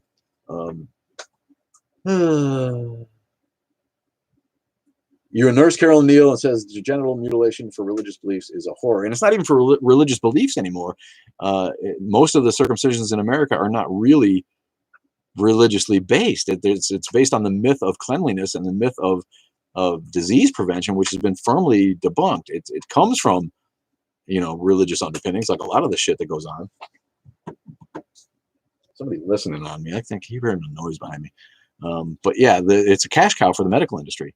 It's the fourth most common surgery in America, and the medical industry won't come flat out and say it's just not necessary because it's too much money for them. They leave it up to the parents. It's a parent's decision. Really, is a parent medically trained enough to make a decision on circumcision? No, they're not. And if God made us perfect, why would you cut the head of your dick off? Why would you cut not the head, obviously, the foreskin of your penis off if God made us perfect? If there was an intelligent designer. So the whole thing, Christianity doesn't prescribe circumcision. In fact, Jesus speaks against it. He says, if you're not circumcised, then don't get circumcised. There's no reason for it. That's a Jewish thing that then came into fashion in the latter part of the 18th century or 19th century, excuse me, because of the ease of cleaning. And I continue to say, oh, it's the dog eating pencils. My dog's eating pencils on the floor. Quit eating pencils. What the hell's wrong with this dog? What are we talking about? Circumcision? Oh yeah. In like World War I and stuff, they just thought there was a way to prevent disease. When in reality, all you have to do is clean the head of your dick, right? If you can't pull your foreskin back and clean the shit out of it, then you got bigger problems than not being circumcised. And you probably should be, if that's really an issue. If you can't clean your own pee-pee, you probably should be circumcised. But women get not to be indelicate here, but smegma is a thing, and you get dirty in the folds of your labia if you're a woman. But nobody is talking about taking labia out, right? Nobody's talking about removing women's labia because they have to open the fold sometimes and clean in there. Fucking personal hygiene, man. Get your shit together. I wish that I hadn't been circumcised, and it never dawned on me until I did this documentary how much sexual feeling I've actually been robbed of. It's a sex crime against infants. Circumcision is a sex crime against infants. There's no other way to spin it. It's a fucking violation of human autonomy, personal bodily rights. Any way you want to spin it, it's wrong. It's disgusting. It needs to stop. It doesn't. It's because it doesn't seem as horrible as female genital mutilation that happens in places like Africa, where they're removing clitorises on little girls, often without anesthesia, and that's like there's a reason they do it to infants, because you'd never agree to it once you were 16 or 18, and then you'd have to be put under. But the infants, they don't even give them anesthesia. They just do it because they're not going to remember the pain, right? It's a horrible, horrible traumatic experience that can't help but affect our psyches, even if you don't think you remember it. Getting part of your body cut off before you've taken 2 days worth of breaths is fucking awful. You haven't heard that before, Matt? That's not mine. I can't take credit for that one. You pray for me, I'll think for you. That probably is a t-shirt somewhere already. I missed a bunch of messages. I know it. You had it done later in life. Hey, it's a personal decision for you, buddy. If you're an older person and you think it's right for you, and there are very rare medical reasons to have it done, if that does happen. And again, I listened to the documentary. I learned a lot. It was really, really enlightening. And it's a decision that adults should make for themselves. If you think you're better off being circumcised, then fucking whack the head of your dick off when you're fucking older. That's on you. But don't do it to a baby who can't decide for himself. That's disgusting.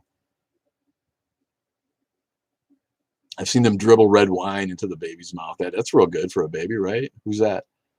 In church ceremonies and baptism, they like do it with this cup, or they do it out of their mouths. It is the same thing on either. I was robbed and I wish I had not been. Yeah. How about it? As an aging man now, the keratinization of my glans penis affects my sex life. When you're young, you don't notice it because sex is great anyway, and if that's all you're not gonna be like, oh, I'm really missing my foreskin, and how incredibly sensitive my glands would be if it was still a mucous membrane, like the inside of a vagina. But it still gets me off, and so I don't have any reason to complain. But now that you're older, that keratinization takes its toll, and sooner or later you get desensitized to the point where you have less feeling, and sex becomes harder, or ejaculation becomes hard, climaxing becomes more difficult. That's not a natural side effect of aging. That's a side effect of circumcision. Your glans penis should be moist, like the inside of your mouth, or like the inside of your vagina, underneath that protective foreskin. And then when you become erect, you have that much more feeling on that organ. But the head of the penis on a circumcised penis is not even the most sensitive part of the penis anymore. We're brought up to know that the glans penis is the most sensitive part of the penis, right? And it should be, if it's intact. I'm trying to get used to saying the word intact. The word is intact, not uncircumcised, because intact is the normal state of things down there. So a lot of penis talk. Are girls here? But I know all girls here, but I know I wouldn't have done it to my children. Too late for me. Yeah, no, I get it, man. And that's sin-free, atheist. Thanks for being here. How long have I been an atheist? Since I was, in college, basically. I was done with Christianity by the time I was 16 or 17. John Lennon got murdered. And my church, or some evangelists who came to my church told me that Lennon was in hell, and I was like, you know what, I'm done with you fuckers. But I took a couple of years, this short stop in spiritualism and whatnot before I was just realized that I was just an atheist, and I don't believe any of that shit. I agree with everything you're saying. Why is it difficult for me to consider myself an atheist? Indoctrination, probably. I'm just guessing. I don't know you. Squeeze. That's Squeeze. Thanks for being here. Squeeze. Yeah, I don't know. Indoctrination is a powerful thing. And it's the reason that we still refer to God. It's the reason that people say, God bless you, and God only knows, and thank God. And it comes out of my mouth once in a while, just because all our lives, it's been a part of our lives. So indoctrination is an insanely powerful thing. So if everything I'm saying makes sense to you, then you probably are an atheist. And if you don't consider yourself an atheist, that's probably just a psychological hump that you got to get over. If you want to.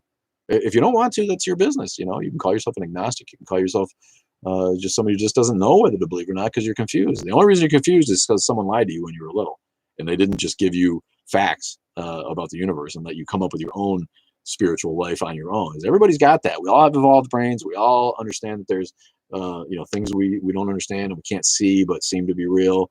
Wonder of nature, the idea that we're all connected, this, feelings that can't be quantified by hard science is real. That's all part of our evolutionary psychology. But to pretend that God is real because we have an evolved brain that can consider these things, that's not a valid reason to believe in God. That's just a reason to keep on thinking about stuff because you have an evolved brain. We made all this shit up. We made all this stuff up to explain things because we human beings have the brains that are big enough, and a lot of times we're not just searching for food every minute like animals in the wild and trying to reproduce. We often have downtime where we can consider these esoteric concepts. So I understand that. I understand the feeling of wanting to be spiritual, wanting to access that part of our minds. And you can't take that away from anybody. That's all good shit. You should do that. Meditate, think. Cognitive dissonance makes it difficult to accept new information. Yeah, it does. I cannot choose to believe. That's not possible. Yeah, that's the thing. You can't choose to believe something you don't believe. So people are always like, atheism is a choice. I'm like, not really. It's not really a choice any more than being gay is a choice. You are what you are, and you can't make yourself believe something just because people are telling you to believe it, or you wonder on some level if maybe you should be believe. You can't believe it. You can't believe it. Your mind is not built like the sheep who can just believe what the pastor says. Then you're not going to be able to change that. People have experiences. People have episodes. People have brain trauma. People have dreams. People have things that happen, and people have horrible things in their life that makes them come to religion later in life. And again, as an adult, that's fine. If that's where you are with it, that is your right. And I will fight for your right. But as I like to say, no one's going to fight. None of those theists are going to fight for my right to be an atheist. In fact, who shared? Was that you, Nick, who shared the thing on Facebook about the National Day of Prayer to end atheism? All the theists in the country or in the world are going to try to pray on one day to end atheism. What the fuck are they going to do when that doesn't work? They're going to be like, oh well, it must be part of God's plan, I guess. Well, if God's got a plan, why are you praying at all? If God has a plan, why are you praying to change anything? It doesn't make sense. It's the height of ridiculousness. If God has an inscrutable plan for everything, then what you want with your prayer is not going to make a difference to him. His plan is not going to be changed because you are praying for your cancer to go away or whatever it is that you've got, and the idea that it might is the height of ludicrousness. People pray to make themselves feel better. They don't pray to change things. They don't pray realistically, to get things. They pray to make themselves feel better, like they're doing something. Hey, Kristen Lou. What if you're wrong? What would you say during judgment? Yeah.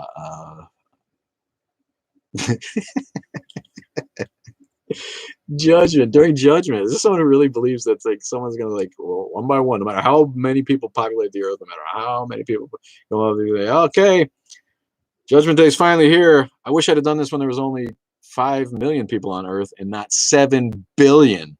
God's gonna be like, what the fuck? We are never gonna get through this line. Judgment day. Judgment day is one of the stupidest things that religion has ever purported. And if I'm wrong and there's a judgment day, I'll be like, you done fucked up, God. Get up and stretch a bit, old man. Thanks, man. I should stretch. Ow. What does that mean? Do I look like I'm cramped over? Unless God opens your eyes, you can't believe. That's why you're an atheist. Yeah, you have to believe to believe. That's another one of those circular arguments. Thanks for that. Oh, you're right. Ooh, God opened my eyes. I believe now. No preaching on the train. Good afternoon. Peace, love, happiness. There's a username. Peace, ... love, ... happiness. What's up? Thanks for the fire, Spartacus. I love that name too, Spartacus. That would be my my Greek name if I was If I was a slave in ancient Rome, my name would be Spartacus, because I'd be cussing every minute, man. I'm a foul mouth motherfucker. Thoughts on who created the Big Bang? Yeah, nobody created the Big Bang. We don't know. We don't know much about anything beyond that because the math breaks down. The physicists can't tell what happened prior to the Big Bang because there was no prior. There was no time for anyone to create the Big Bang in. There was no time, space, and time for anyone to create the Big Bang in. So we can't even comment on it. We just don't know. And why do you think you need to make something up? I don't. It doesn't matter. If science finds out, one day maybe they do. If we figure it out, maybe we know. But if we don't, that's still not a reason to just put it down to a God. That's just lazy thinking. That's intellectual laziness. Any advice on raising my daughter atheist? Yeah, make sure she understands religious tradition. Make sure she understands cultural touchstones. That's a reason to read the Bible. Is just to get along in society as far as like pop culture touchstones. There's so much that comes from the Bible that are common references and themes in our lives that I feel like my older daughter missed out on some of that because I was so anti-religious at the time. And I would encourage everybody to read the Bible, take your atheist kids around to different services, to different traditions, and just to expose them to that culture. But other than that, just be strong. And they're going to get indoctrinated at school. All their friends are going to be like, do you believe in God? You don't believe in God? They're going to make fun of them. Make sure you support them. Make sure, hey, because everybody's doing it is not a reason to do it. And your mom will say that to you, right? About a bunch of shit, right? If everyone's jumping off a cliff, you're going to do that too. If everyone's driving a car blindfolded, you're going to do that too. It's the same thing with religion. Just because everybody's doing it is not a valid reason to do it. Because everybody has succumbed to weak intellectual thinking in history doesn't mean that you have to do it. Let them know that their feelings are just as valid. Their thoughts on the nature of the universe and the nature of our existence are just as valid and more valid, in fact, than those who take someone else's word for it. Especially someone who lived so many years ago, wasn't one person. At least you can say that about the Quran, right? At least it was dictated by one dick. It wasn't like 50 dicks putting a bunch of shit together and then 50 other dicks editing some of that, mistranslating it, taking some of it out, deciding that this book isn't right for our message. So, hey, we're going to be anyone who can look at me in the face and say that all of that shit with the Bible was divinely inspired, that every asshole who ever worked on the Bible was divinely inspired and had mankind's good in mind. You're an idiot if you think that. If you don't believe, why convince others not to believe? I don't try to convince others not to believe. We're creating safe space for atheists. I don't care what you believe. I don't care. Just stop indoctrinating children. Let them make up their own minds. Let them have autonomy with their minds. Teach them what we know is real. Let them make up what might not be real and what might be real later on when they're old enough to have that drug that is religion, that opiate, that hideous, addictive, mind-crippling, society progressiveness blocking bullshit to them when they're at least old enough to put together an argument for it. I think it ought to be 16 probably. I think 16-year-olds should probably be able to vote. But it might be when they're 13 or they're 14. But little kids, you break their brains when you do that to them. You break their brains, and you're just a selfish fuck if you're one of those people. So, advice for raising atheists: make sure they're educated on everything you can. We're not atheist evangelicals. We're not trying to convince anyone. Why are you on this feed? If you're like a Christian and why are you on an atheist feed if you're not interested in atheism? I'd say the same thing to you. Why are you here? And if you respect everyone's right to believe what they want to believe, why are you one of these people telling me Jesus loves me, or that I should read the Quran and be inspired by it? Why? Agnostics are just atheists who haven't grown a set of balls. Thanks for the question, Jay Goltra. Goltra, Swedish name.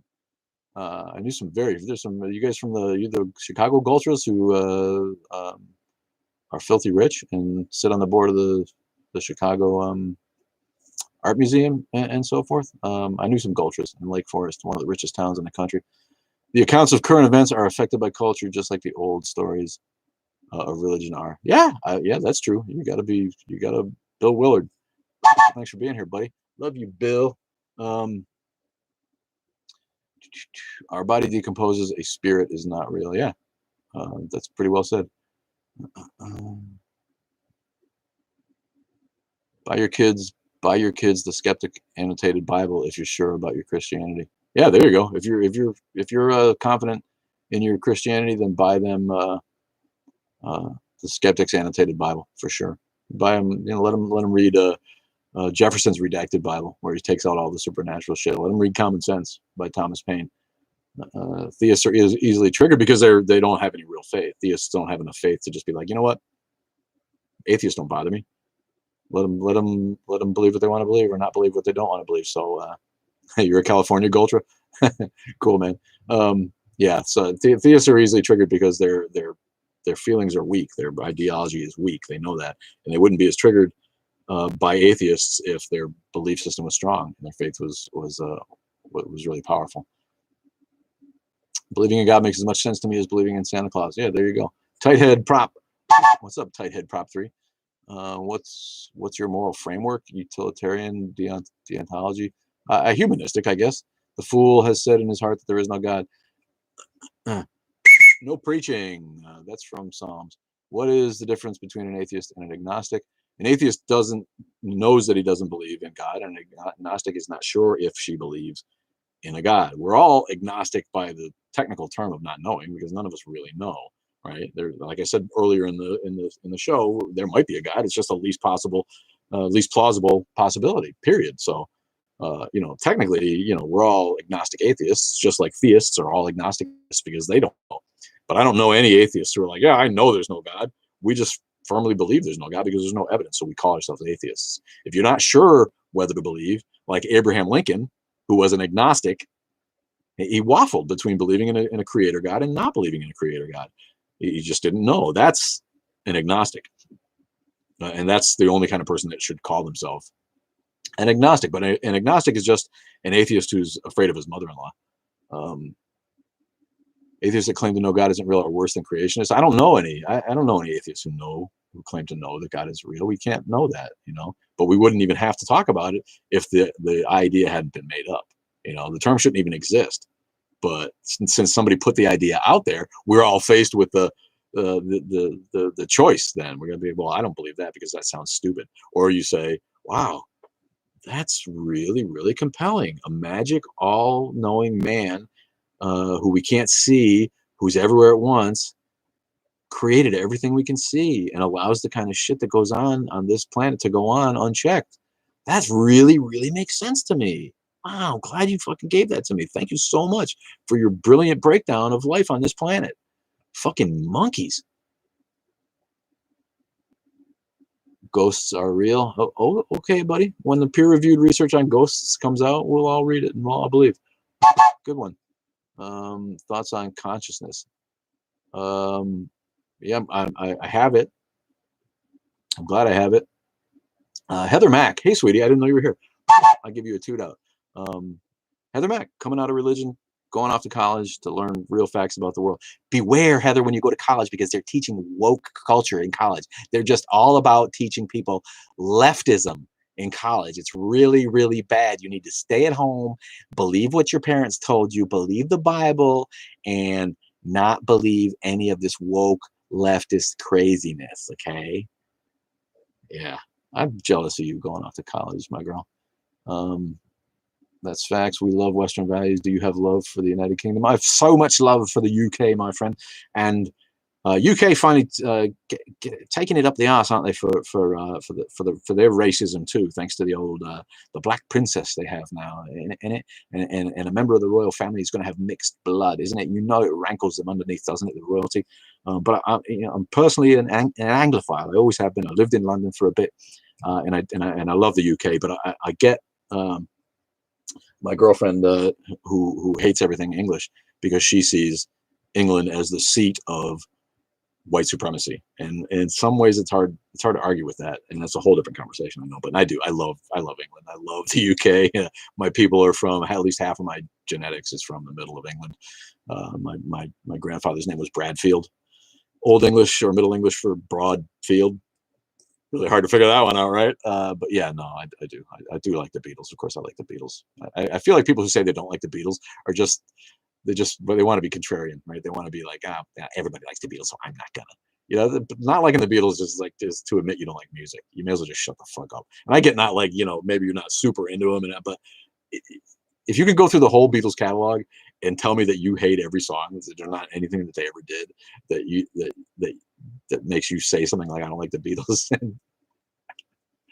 you're just a silly person to me. Uh,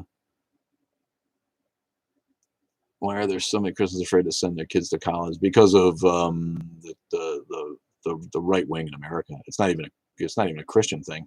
It's an identity politic with the right wing. You have to be the Republicans and the Trumplicans and the Trump tards out there who just don't want their children exposed to social progressiveness, and they feel like that's what college is about, and they whitewash all colleges with the same brush, and tell people that colleges are into making children a cult of leftist, um, socialist, communist, woke culture robots. When really, it's those people who want to keep their kids in a robot state, right? You have to be a Republican. If you're a Republican, you have to be a Christian. If you're a Christian, our type of Christian, you have to be an anti-vaxxer. It's just this whole ball of fucking. This is what I am, and so this is what I'm about. These are my people, and this is what I believe. There's literally no original thinking involved in these people, and the people on the ultra left are just as bad. I'm not that way. The reactionary left is just as bad in its way. Maybe not quite as bad in its way, but this whole identity politic thing has got to fucking stop. When are people going to start thinking for themselves? And again, it's down to education. Our education system has gone to such shit that nobody comes out with critical thinking skills. Nobody. And at least you can say that college is full of people who are at least interested in teaching people how to learn, teaching people how to use their brains the right way to keep learning as they go through life. That's the best thing you can say about any college, is that it teaches people how to learn, not that it indoctrinates people to one way of thinking. It teaches people how to learn. And yeah, religion fears education because it's the enemy of religion. It will kill religion. So, and the government is right on board with that. Letting someone like Betsy DeVos be in charge of education, letting voucher systems run rampant through the country so people can use tax money to send their kids to Lutheran school where they get lied to about science. All of that is government sanctioned religion. And the government is happy to keep you stupid, period. They are. They don't want you rising up and kicking out the senator who's had his job for 50 years because they know that's what will happen. If we get a whole bunch of AOCs and a whole bunch of Muslims or pagans or atheists in Congress, then the Christian privilege is going to go right down the shitter even faster, and they don't want that. They want to stay. The status quo is good with people who have it good in the status quo, right? So believe it. I've seen it on a local level. I knew people who worked for lobbyists who follow around Republicans to figure out strategy for their side, and they know that keeping us stupid is a priority for Republicans. My folks' ideology does not parallel their political alignments. Explain that. Thanks for the finger snap. Love you, buddy. Many folks' ideology does not parallel their political alignments. Yeah, I'm not sure what you're getting at there. I just want to say there have been smart theists. They just never considered the possibility of no. Of course, there have been smart theists. Of course. Smart people are not immune to indoctrination too. Thanks for the follow, Cool Man Gage. What's up? Thanks for saying I nailed it. Feel the kickback. Love it. Public schools stop teaching critical thinking. Yeah, I got an outstanding education when I came up in the 70s, and that's just gone. I don't know what kids learn in school anymore. It's stupid. I already had to fight my local school district because a teacher put the Bible all over the wall of the public school. Right? Then they call other sheep. Very odd. Yeah. I love it that like religion embraces the sheep metaphor, but then they get upset when we call them sheep for all buying into religion. It's like they call you sheep. That's why a pastor means a shepherd. Pastor means shepherd. You knew that, right? Pastor is the Spanish word for shepherd. It's the Latin root for shepherd is pastor. So when you say the pastor, you're saying the shepherd who leads the flock and who tends to the flock. And it's quaint imagery. in some ways. It's like, yes, most people need that comfort. Most people need a little bit of guidance. Most people need someone who's a leader to help them get through their day. Most people are followers, not leaders. And I feel like we're coming out of a time when so many people were followers, and we have more leaders, I think, than ever. And part of that is education and the internet and the ability to learn facts, even though you have people in your life trying to keep facts from you. So, hopefully we have more leaders. And when you have more leaders, you have less accord in society, and that's, again, that the government fears that, the church fears that. So it's not a surprise that even in a country where there's supposedly separation of church and state, the government subliminally or surreptitiously sanctions religious behavior. It keeps people in line, and it keeps them able to promote their agenda. And it's never been on display like it has been in the Trump era.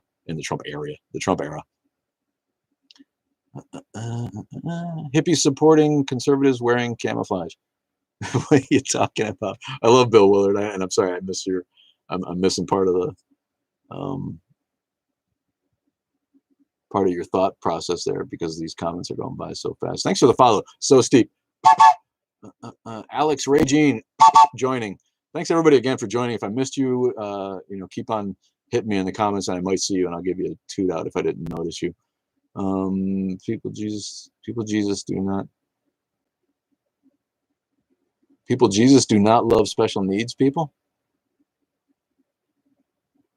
I'm not sure what that means. Jesus people do not love special needs people. Maybe. I think there's a lot of good Christians out there who take care of their special needs kids. It's too bad. It's too bad the good Christians can't step up and get rid of the idiots. You know what I mean? Because I meet people all the time, and I grew up with people all the time where they're Christians for the right reason. They're still indoctrinated. It still doesn't make any sense philosophically, but at least they're trying to live a good life, and they're trying to be good to people. I deserve a medal. Thank you, man. Retromatic. Yeah, Christianity are ableists. Moon duty. There are good people out there who are Christian for the right reasons, and I've seen that they wear their heart on their sleeves, and they cry when they see people in pain, and they want to do what Jesus would do, and they really, really want to be good people. They really want to be altruistic. They really want to live that way. There's millions of people out there like that. Why can't you people step up and get rid of the other assholes? If you're not doing that, you're part of the problem. I'm sorry. And and it goes the same for Islam. If you're a good Muslim and you're just trying to live a peaceful life and raise your family, and you're not stepping up and speaking out against the atrocities committed by the Taliban and Al Qaeda and ISIS, and any jihadist and any fatwa scimitar wielding murderous maniac who wants to behead people for not believing in a made up God, if you're not speaking out against those factions within your religion, then you are part of the problem, my friend. I'm glad for you that you live your life fairly righteously and you try to be nice to people, but you're not helping. But if you're a good Christian in America and you're a leftist Christian and you're a left side Christian, as they like to say, the Christian left has left, and all we have left is the Christian right. Right? That's not true. I know there's people who are left leaning, left of center, who aren't crazy leftists, but who are caring people, who are Christians who don't agree with the Christian nationalists, the Christo-fascists. I love that term, Christo-fascists. It's really what's going on, and the way Trump used them and played to their fears, with an intuition that outstrips his intelligence. And that's not me who said that, but Sokolowski, what's his name, Nick? You posted a video where a Jewish cat was talking about Trump and how he's got a real talent for using people's fears to motivate their political agenda. I'm a left-wing centralist Christian with Republican values. See, I miss those people. There's nothing wrong with that. There's nothing wrong with my parents were Republicans, but they weren't pro-choice, or they weren't pro-life imbeciles. They weren't fascists. They weren't nationalists. They weren't trying to enforce Christianity on the government. They were just right-leaning centrists, and they wanted less government, less taxes, and they wanted, probably welfare reform, because they weren't tax and spend Democrats. And I get that. I miss those kind of Republicans. Where are those people who just want to have dialogue on how to run the country fiscally without it getting into all of this fucking hate and anti-LGBT and anti-atheism and all this and anti-abortion rights and anti-women's health rights and all this idiocy that's going on in the country? It's fucking embarrassing to me, man. The Republican Party has gone completely off the rails. What's up with your ceiling? You can't figure it out? Yeah, I hung a blanket over it. It's just an unfinished ceiling. You can see the insulation, because this is just our work area. We're a landscaper, so we like rent space in a warehouse basically, and this is the office space in the back, and they just never finished the ceiling, and it's really dusty and dirty. So I wanted to hang a sheet over this part so that at least it wasn't like dropping dust on my computer, but in the background you can still see it, because it's not my place. I'm not gonna spend a lot of time fixing the fucking ceiling. There is no God, right? Yeah, I don't believe there's a God, but there might be. I can't say that that's right 100%. But yeah, there's no evidence that there is a God, so there's no reason to think that there is, period. Christians be pro-life but see no problem with the cops unnecessarily killing. Yeah, or the death penalty, and Catholics are only pro-life because they want more children to be able to feed to predators, right? It's like they're worried about running out of people to kill in a residential school or molest at the altar.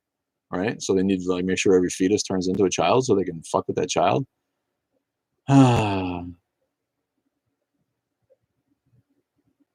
Nick knows what I'm talking about. I don't know. I don't see it. I see your colon, but I don't see. I see your colon, dude. I don't see the link, but maybe it'll be up in the comments if you want the link to that to an article on Trump playing on people's fear and anxiety. And he's able to do that again because people are undereducated. You know what I mean? Or they live in a part of the country where they only get Fox News, and that's the only TV they can get on their antenna. There is still parts of the country like that, lots of parts where they don't have cable or they can't afford cable, and the only broadcast stations they get, or the one that comes in clearest with their antenna, is Fox. People forget. People like us in the city, who are lucky enough to have access to the internet and multimedia, we forget about that. There's lots of people out there, millions of people out there who don't. Only get their news from Fox News, and we're brought up to believe that the news wouldn't lie to them, and they couldn't print it if it wasn't true, and they couldn't say it on TV if it wasn't true, and the government wouldn't lie to you. So we know why that kind of shit happens. Even if there is a God, it's not going to be how it is portrayed either in the Bible or the Quran. Well, certainly not. I mean, if there's a God, he's got some explaining to do. That's all there is to it. If there's a God, it's just a terraforming alien creature who moved on. It obviously doesn't care about what goes on here. Only an idiot could think that there's a God who cares about what goes on this planet. That's all a test. You have to accept God to see him. God has to speak to you to say, yeah, bro, circular. Yeah, in order to believe, you just gotta believe. And when you believe, then you'll start believing. So when you open your heart to God, which is another way of saying just believe, right? Then you'll believe. Oh, well, thanks for that. I never thought of that in my fucking 18 years of coming up in a fucking church. Christianity teaches to not mess with the supernatural. Well, yeah. The occult really scares them, right? Because they think all that crap is real. So if their God's real, then voodoo must be real somewhere else. It's not an all-powerful God. If your God's not all-powerful enough to control demons and control, evil around the world, then he's a piece of shit. He's not an omnibenevolent God. I'm glad for the conversations going on YouTube, and I'm sorry that I'm not able to pay enough attention to it. I really I miss producer Jay. Hasn't been around. He's had gigs on Sunday, so he hasn't been able to come around and help with that a little bit. What the hell's going on here? Global's still going on. Yeah. What's up? Wow. How about this from Thailand? Padcharamai Lao Chuesa Cool. Thailand in the house. Love you, man. I hope you're still there. Sorry that I'm ignoring YouTube. There's just so much going on the talk that I forget to look over here and switch off. And thanks Cat Lady for handling that. I don't know what I'd do without my mods, Kevin Rubix and non-crazy Cat Lady. You guys are helping. Heather Mack, when they say it's not God's will, well, why doesn't he do something about it? Yeah, he can't do it because he's not there. It's really not brain surgery. It takes more mental gymnastics to justify this bullshit than it does to just be like, you know what, there's a real easy answer for all of this. And a lot of people, that's how they come to atheism. They're just like, you know what, when you finally think about it, the answer to what you're looking for is right there, that there's just no God. Then it all goes away. I'm a right-leaning independent atheist. Good. We need people who are right-leaning in the atheist movement, who aren't super ridiculous right-wing nut jobs, but conservatives in the equation, in the conversation, so that we can get things done for society. They always block me for asking who made God if he made Jesus. Why do you go on those Christian lives and try to fuck with them? Hey, God bless you people who do that. As an atheist, I can't even take 1 minute of that shit. So you got more patience than me if you're going on Christian lives to fuck with those people. Yeah, I was raised in a liberal Protestant denomination called Congregationalism, which is going away. People don't even know what that is, but it wasn't a very hardcore church, but it was religious. My mom believed wholeheartedly. We were brought up to feel like we were born again Christians, and I drank the Kool-Aid for a lot of years of my youth, and it was a good experience. I got an education. I didn't feel like I was traumatized. I didn't feel like my parents were being mean to me by making me go to church. It was a fun social atmosphere, and my church was a skeptical church. There were people in it who constantly questioned the word and constantly questioned the Bible and constantly asked really tough questions about Jesus' message. Pretty sure there was some atheists in my church the whole way. It was just like, that's what you did in a small town on a Sunday, But I got lucky with the church that I went to, and it made it easy for me to leave it all when I realized that it was all just comfort myth, honestly. God in three persons, Holy Ghost doesn't get enough press. Yeah, he doesn't get enough press, but he does get all the goods, man. He got sent down to knock up Mary.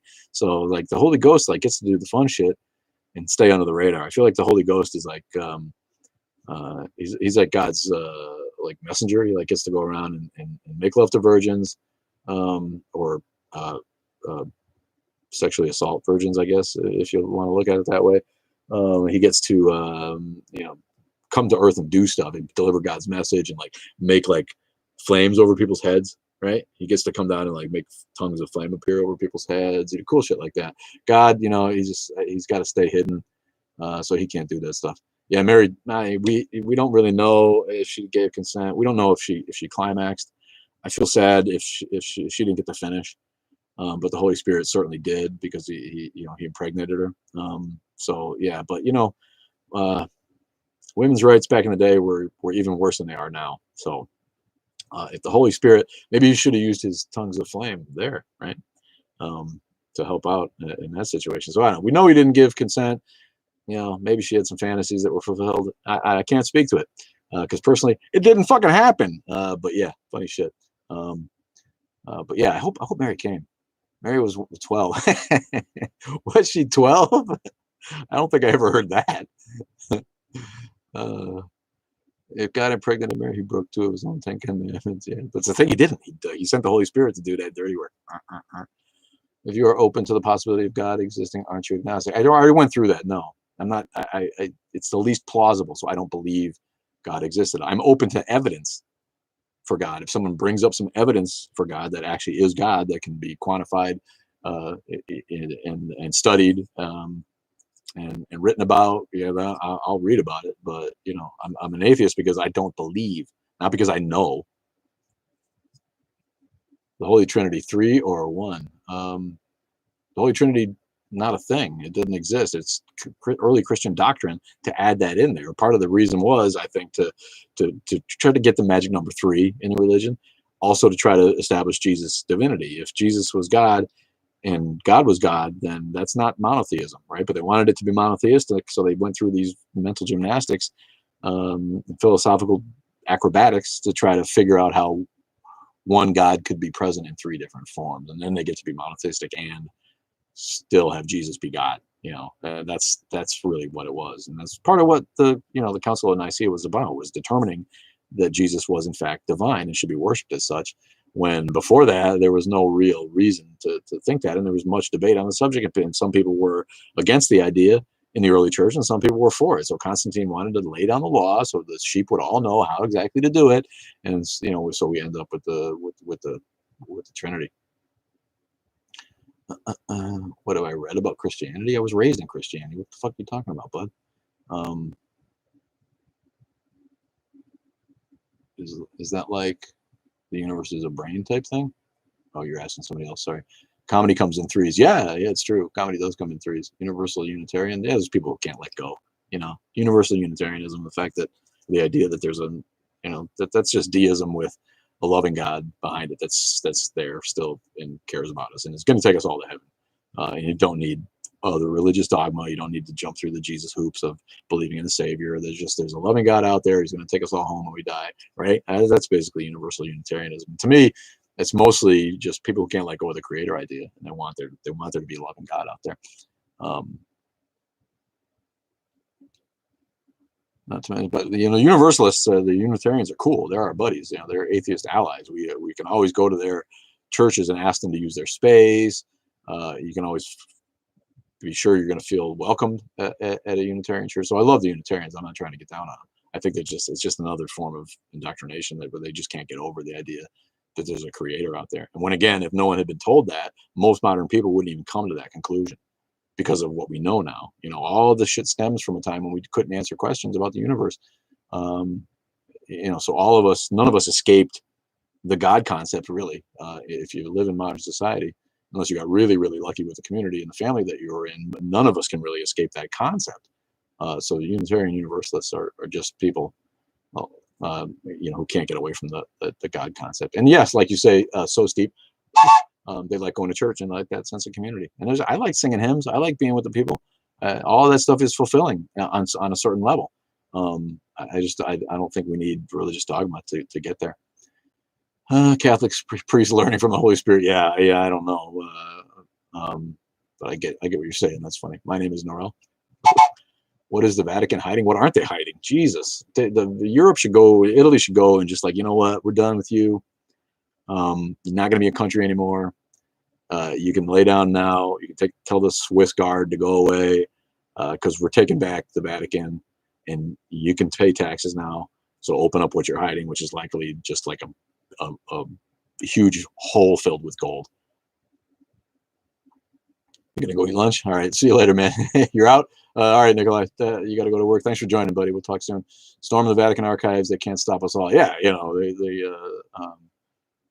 if you watch, you'll notice that the people that like crowd in for his speeches are getting older and older, like everything. People are always like, yeah, Italy's a real religious country. Yeah, like really, like yeah, because the Vatican is there. Italy's a religious country. Those people don't take religion seriously. Yeah, they may pay lip service to it. Yeah, they may say they believe in God. Yeah, they may identify as Catholic. But meanwhile, they're living lives that don't rely on that information, right? They love their wine. They love their women. Nobody's acting like a good Christian person in Italy. It's just silly. It's different here than in America. America, they act like, and they're not acting like Christians, but they hold it right out there for you, like it's something that everybody should talk about. What religion are you? Are you a Christian? Or are you not? Who cares? It's a personal thing, man. And I think Europeans get that more. It's just like not appropriate. It's not the conversation that you should be having with people. Keep it to yourself if you're religious and live your life being good to people. But no, in America, we got Christian nationalists and evangelicals trying to make it the government line, trying to make it so that their privilege and their exceptionalism lives on forever. And we got a Supreme Court that is upholding their right to discriminate, their right to not respect other people's beliefs constantly. And these are all the death throes of religion. We're watching religion die, and it's dying in America too. And so the people that are part of it and don't want it to die are screaming. It's the death rattle. They are screaming out loud, throwing a tantrum, laying on the floor, kicking their feet like a little toddler who doesn't get in his way. And that's what's going on with Christianity in America. It's a fucking embarrassment. We're supposed to be a world leader, if not the world leader, and this is what we got going on.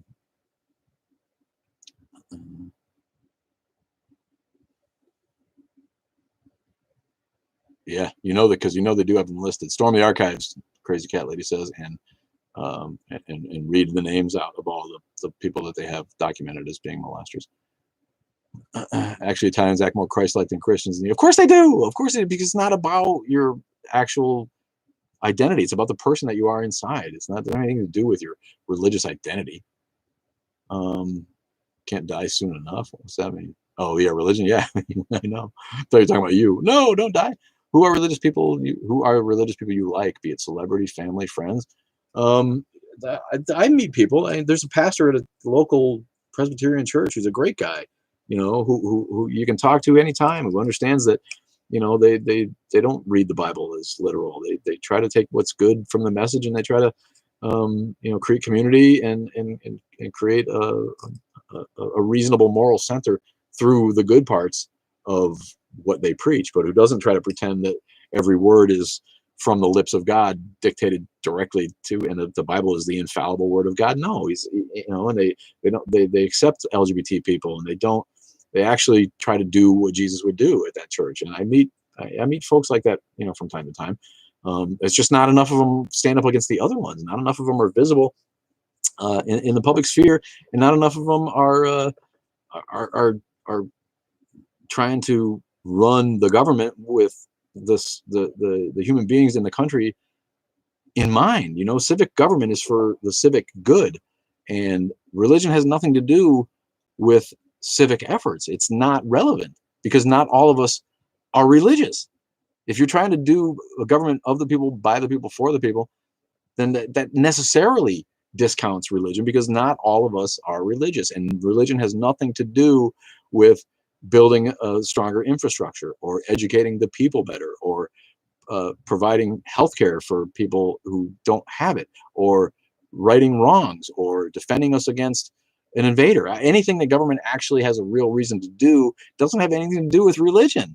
It doesn't. So, there are Christians out there who know that. In fact, people for the separation of church and state, and I'm getting the name of that wrong, it's religious people. They don't want atheists on board, because they want the country to see that there are religious people who understand that religion and government, church and state, are both stronger. All right, and intermingling them makes both of them weaker, and these people know that, and they do their work. In fact, they got a cat out of not out of prison, but they got him the ability to appeal his decision. There's a guy who got thrown back in jail. He was on probation. He got out of jail, and he was thrown back in jail by his parole officer because he refused to go to a worship service at the Christian halfway house that they told him he had to live in.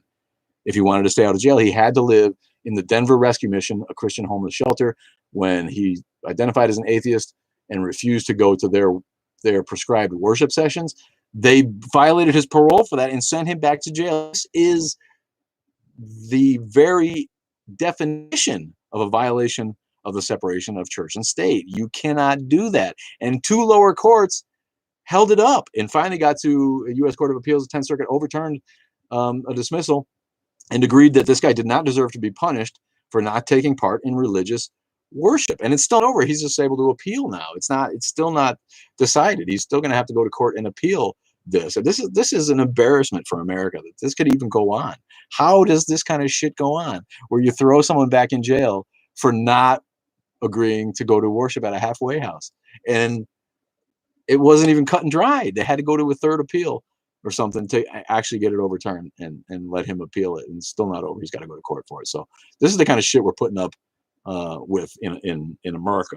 All right, this country that's like half run by dingbats and undereducated fools. Marjorie Taylor Greene. Oh my God! Don't even get me started. What an insane idiot. Theists cling desperately for any type of proof. Sad for them, there is none. Yeah, and again, it's sad for them because they don't have faith. They don't have the faith and the belief that their religion dictates, which is just, like, you have faith. It doesn't matter to me if you can prove it or not. I have faith. But when you need to prove it, again, you expose yourself as having weak faith. Engaging with most right-wingers is a lost cause. Yeah. And that's not to say that engaging with super left-wingers is not also a lost cause. But I think that right-wingers, are in denial of fact on a level that the left cannot hope to aspire to. 2021 and the law is aligned with an invisible sky god organization. Yeah, and this is our fight, man. Get it out of the fucking government. Again, I don't care if you're religious, S Global. And I'm glad you guys are having a conversation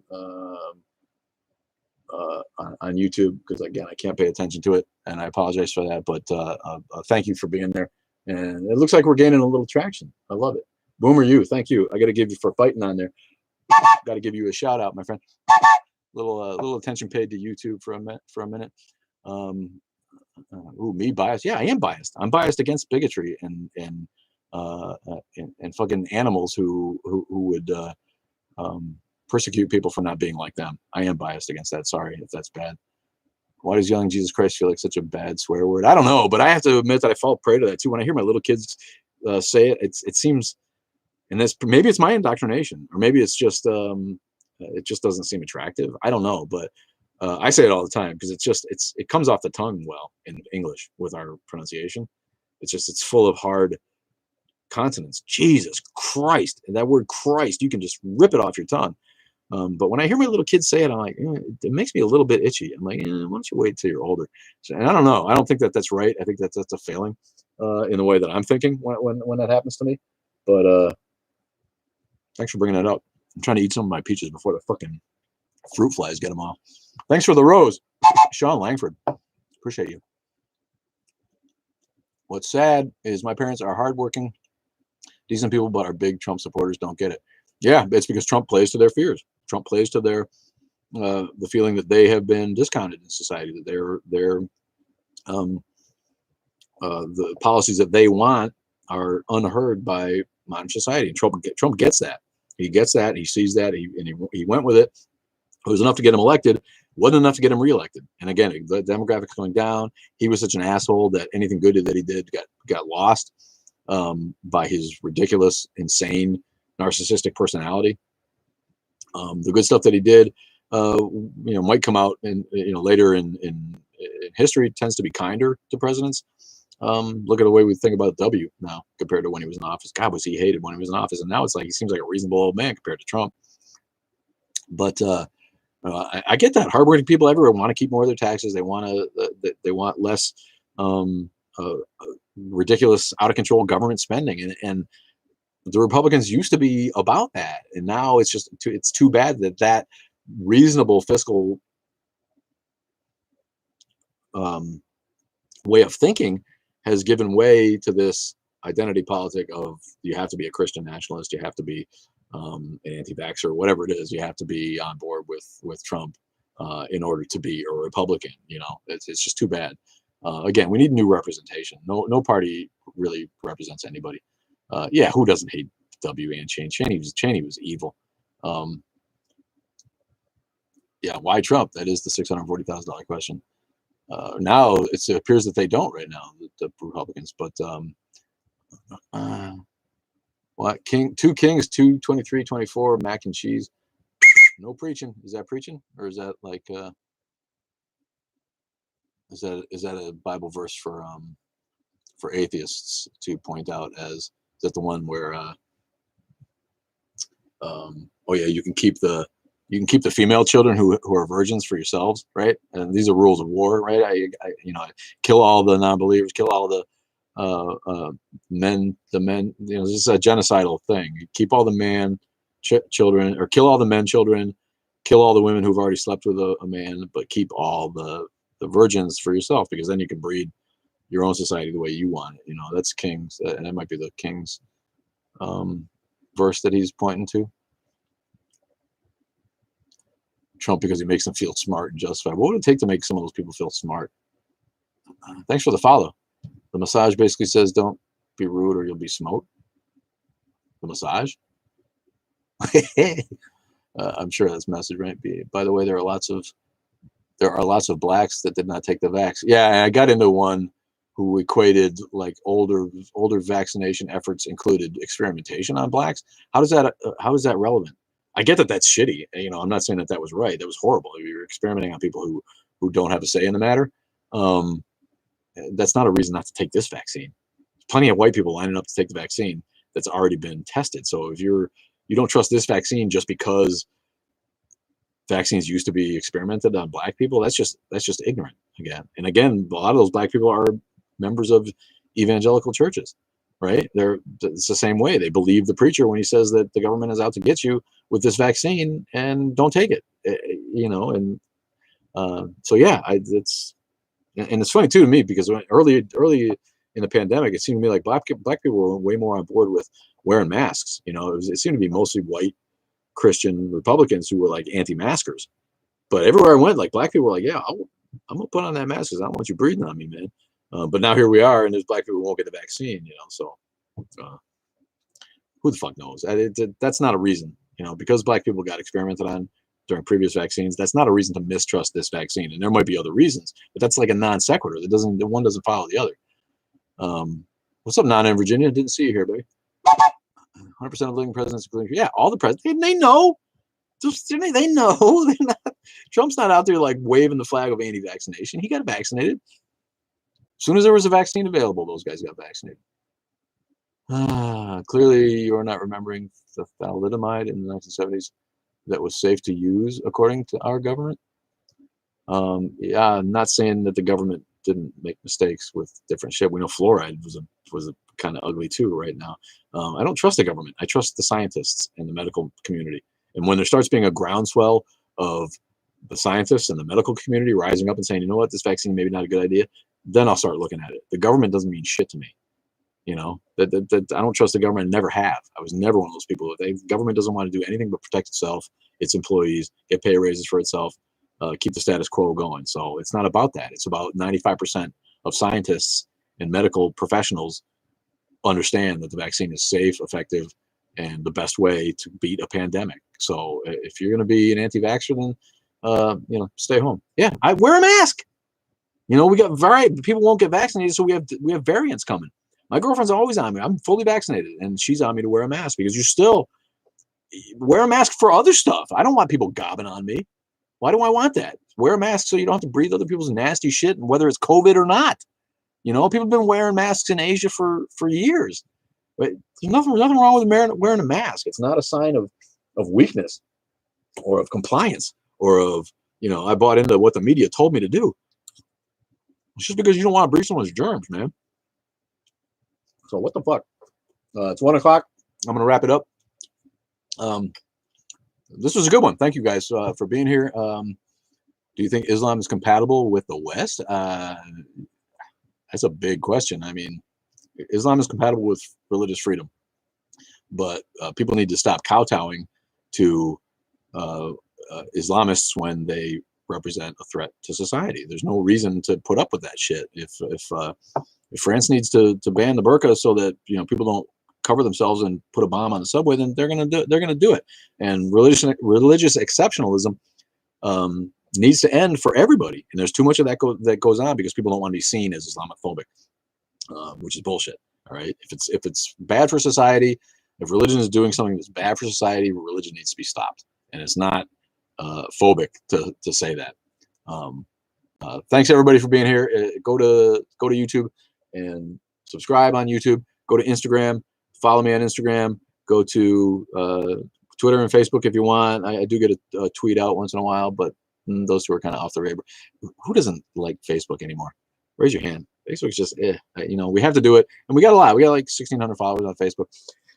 So please feel free to go there. And my guy Nikolai on Science posts cool shit on Facebook. So find us on all the other media and go to cafepress.com, Atheist Underground Gear, and buy the shit there. And I will try to fix the Discord. Thanks everybody for being here on YouTube. Love you long time.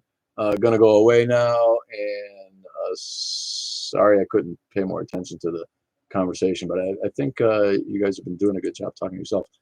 So I'm gonna say goodbye on the tube and say goodbye here. Find us everywhere, and look for the podcast too. Listen to the old episodes, and I'll get some new ones out. There's like a lag here, so I'm gonna go ahead and end it now, and then just hang out for a little bit. I love you guys. See you later.